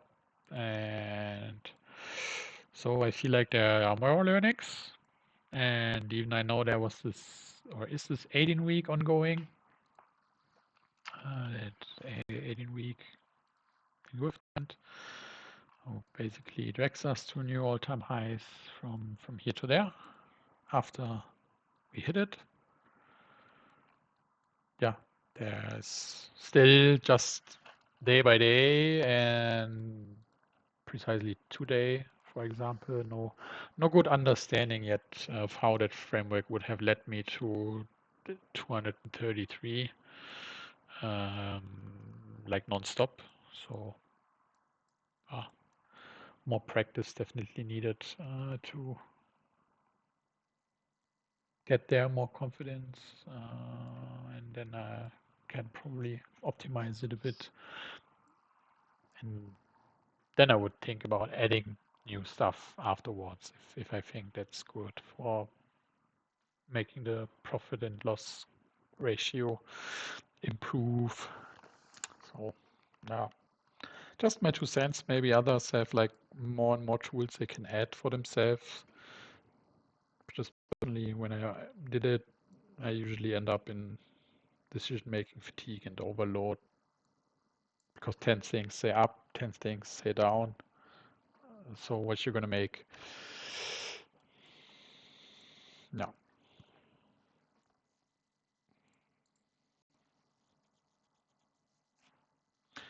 Any questions about VWAPs? I'm rambling here on and on.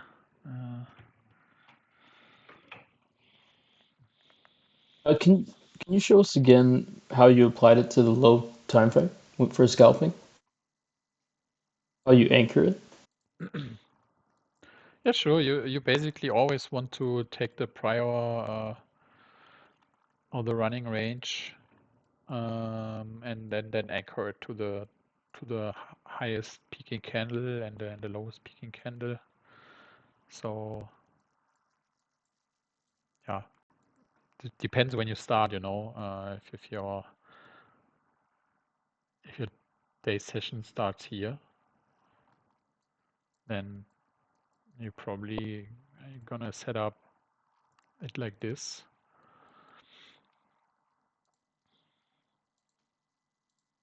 Or maybe this candle even, it's a bit higher, I guess. Whoop. Anchor. Chaka. And then this one here. So, and then as a sprint, you would try to trade through it, as those bands get claimed or rejected.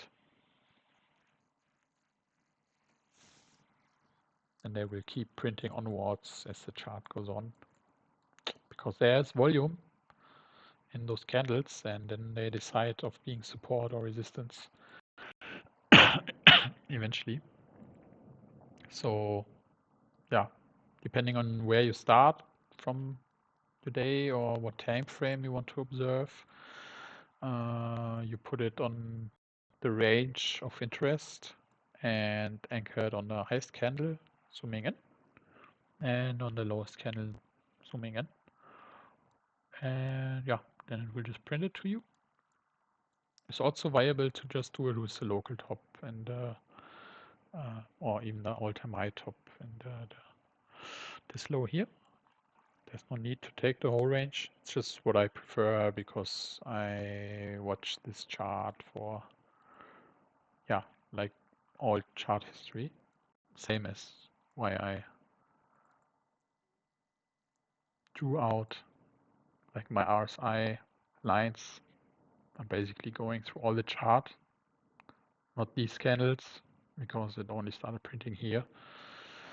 But yeah, here, trying to account for all information, so I chose those this high and this top for these bands.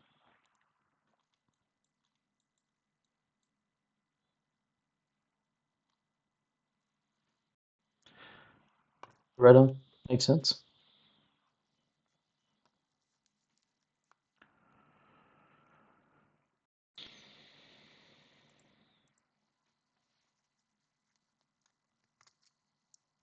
So shorting shitcoins, yeah, we had that.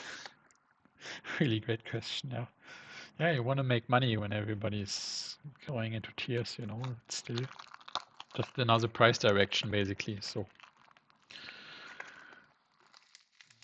address OBV indicator. Yeah, I'm not feeling like addressing this also today. I mean, I brought it up myself because I was asked twice. Yeah, maybe next session then, not today.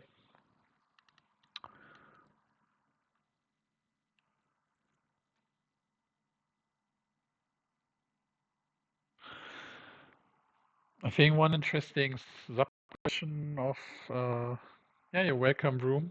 Thanks for being here.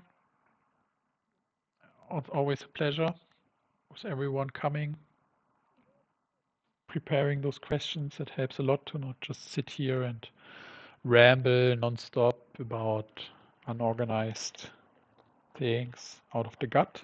I can do that, but having this back and forth, questions is also very helpful. So, like one final question from the Range Potatoes is like, how do you make sure you're always trading with trend on each time frame?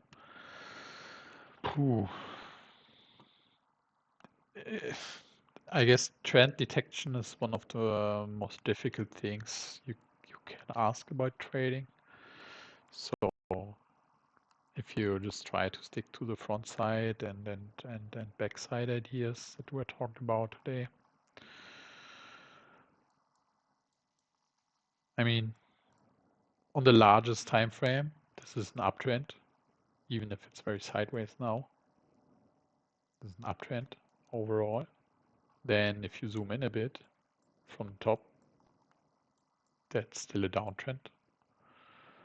But then if you zoom in more, it's an uptrend again. So that's also why candles jump around so much and do all that things, because all those things matter. And at the moment, the uptrend is trying to break the higher downtrend. That higher downtrend is trying to break that higher uptrend. So yeah, not a really good answer about it. It depends on your time frame simply. It's probably the best answer. If I'm on the 1 hour here, I see an uptrend. If I go to the 50-minute, at the moment there is some downtrend ongoing, and we just got to find out how it will play out. Oops, this range trends spamming. But it's still an uptrend from these lows. Now has the option to turn the trend totally with starting that initial downtrend. Or make not a whole lot and just consolidate. Make a lot of tiny uptrends and downtrends and uptrends and downtrends, then being only part of that higher uptrend coming from that low. Gonna find out as more candles print. As I said, trend detection is, I guess, one of the hardest part. To be aware of like all trends all the time. Not if you zoom in at one point and one time frame, then you have an easier time. But to me, this is still an uptrend. This is why I have all those lines here. That's daily, 4 hour and 1 hour trend. So until this gets broken, there are strong beliefs that you will in some form or the other do like this, and everything in between, depending on your time frame and time horizon, is noise. It's a good start that we broke this downtrend at 4 hour coming all the way from the top. So that was definitely a downtrend, and it got broken. And we immediately started off a new potential of uptrend breaking the recent highs, which is important part. You know, you can have like a tiny uptrend, but if you keep rejecting, then eventually you will land below those uptrends and then have bigger problems. So yeah, sorry, no good answer to this. It's all intertwined, and you have uptrends and downtrends and uptrends, etc.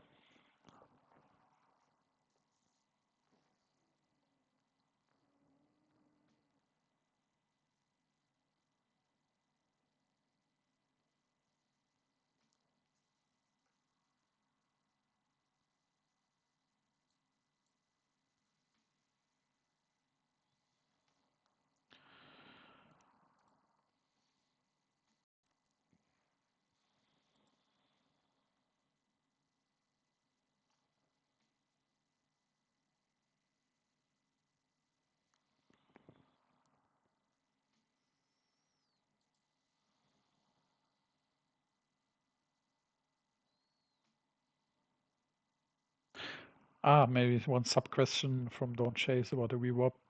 Maybe I answered it already. Sorry if I'm repeating myself, but asking if it's a small indicator, like to give more confidence, or is it something like very important? No, it's not like very important to me to scalp. Definitely not. Otherwise, you would see it on my chart. Since I'm trying to exercise the other framework more. And I feel like if I add it now, it would exactly lead to this decision-making fatigue, and I don't want that. I want to have confidence and not more confusion. So for higher time frame observation, important to me, making an explicit trade decision right now from the minute to minute or the hour to hour, then no, absolutely not important, but you can utilize it to make it important to you. That depends then on your framework and your preferences.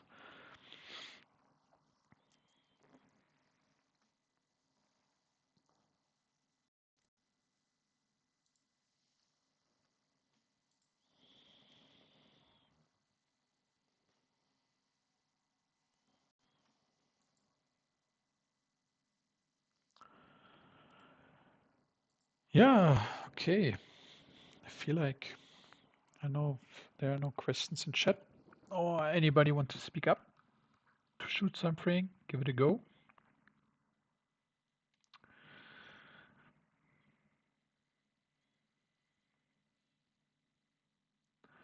Sam Garn saying like, isn't it bearish that it's so early in the month that we are ripping higher? Yeah. To me personally, it is. But oh boy, if that thing just keeps going and then only consolidate and then go higher. Price is true, so who am I to call it wrong if it goes to all-time high, but it's very sus. We have those statistics. I wrote about them a lot. Hard to discard them. With being overbought, especially even more. That daily breakout, legit, unfortunately. Making a new high here. You also have the momentum on your side of the daily Bitcoin chart. Put that shitty line away. So from all this downtrend, these peaks that we keep rejecting, you have like an undeniable breakout, and that breakout is also like immediately super explosive. So yeah, it can definitely go to the global resistance first before it decides to roll over, or do the classic thing, do a proper retest, which would be the healthy thing. If you are a bull, you actually want to see this, fuck around a bit, reset, go back into that range just a bit, fuck around a bit, then take off.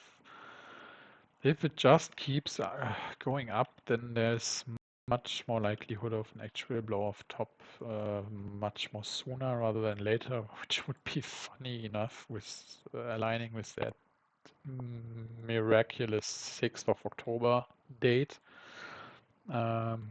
So exciting week. Not gonna lie, exciting week. I don't know where it goes from here. Maybe I try to short it if I see some bearish divergence on the 4-hour forming. Maybe not.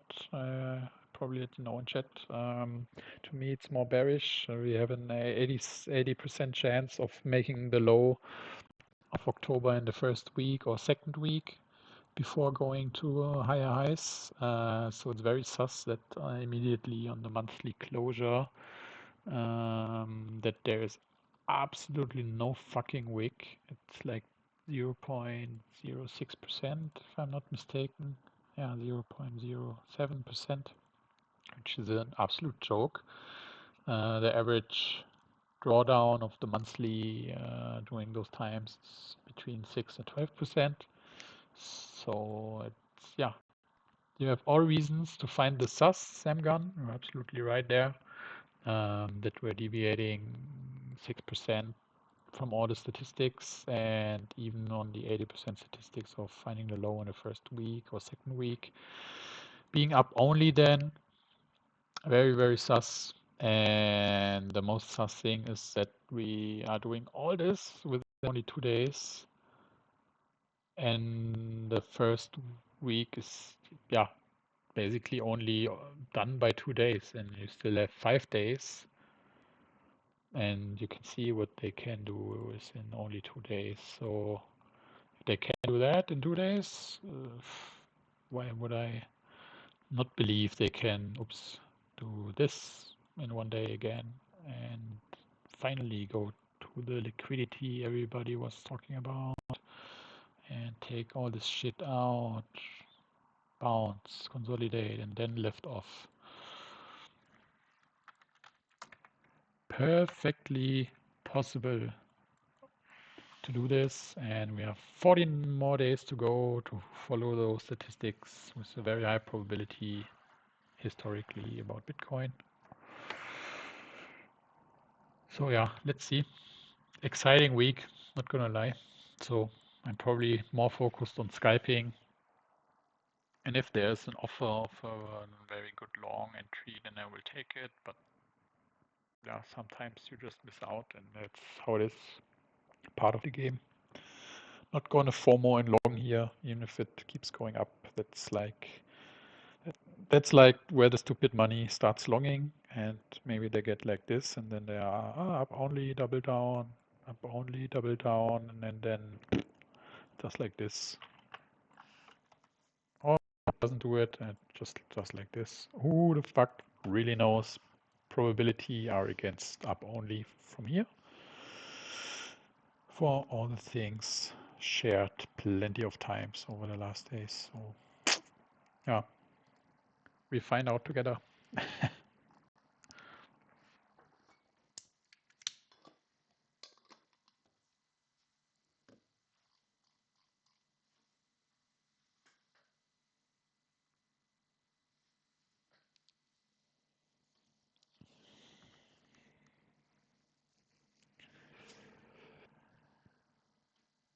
All right, give it another more minute. Maybe if anyone wants to ask something, shoot at me. I try to help if I can. Other than that, appreciate all your presence, guys. All the appreciation, chat. Love it how the community is growing. Everybody's vibing, trying to help each other. Everybody's friendly. Some jokes in between. Super cool. Very satisfying to have this journey going with all of you. A lot of OGs from the other community. A lot of newcomers also. And that's very cool. Looking forward to more sessions, more chats, more charts, more profits, all of it. Less losses. So yeah, if you have like any question later, tomorrow, reach out in chat or just put it into live questions. I posted once more in chat. So don't try, put anything if it comes to your mind you want to have discussed. Put it there. And maybe even if it's a single chart, you have something drawn out and you are like, is that even right? I need some help here. Is that the right break levels? Is that the right hold level? Is that the right exterior trend? Is that the right interior trend? Then happy to try to answer those as well. So don't be shy and share those questions and charts. And then we go through those.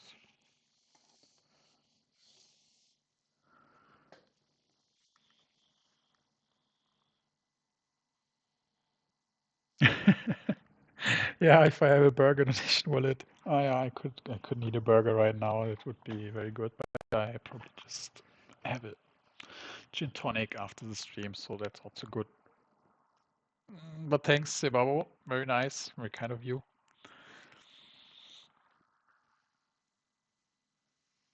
Hey, but if you're using the GitHub from Charters Fan, he is actually in a donation address, and since we are one family,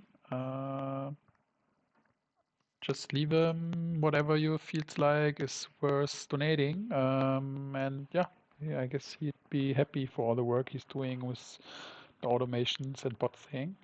So if you feel like you don't need to donate anything, but if you feel like, absolutely appreciate it and taken. So just check out the GitHub and the donation address in there, and yeah, Charters Fan will probably super happy.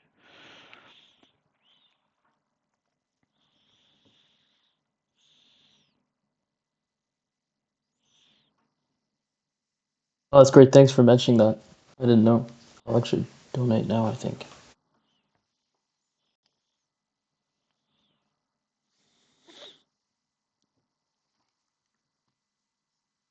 Yeah, then all right, guys. I guess that's enough. We're going for 2.5 hours again. Time's flying by. Can only repeat if you have any follow-up questions. I'm there in chat. Others are. You can DM me if you're shy in public chat. It's also not a big deal. Yeah, or write a post in the live questions, and then we'll address it. And then, other than that, wish you good night, good evening, good morning, good afternoon, wherever you are, and have a good one. Thanks for coming. And hear you latest next Thursday around the same time. And yeah, thanks. That's great. Thanks a lot, Blue. All right. Catch you guys later. Bye.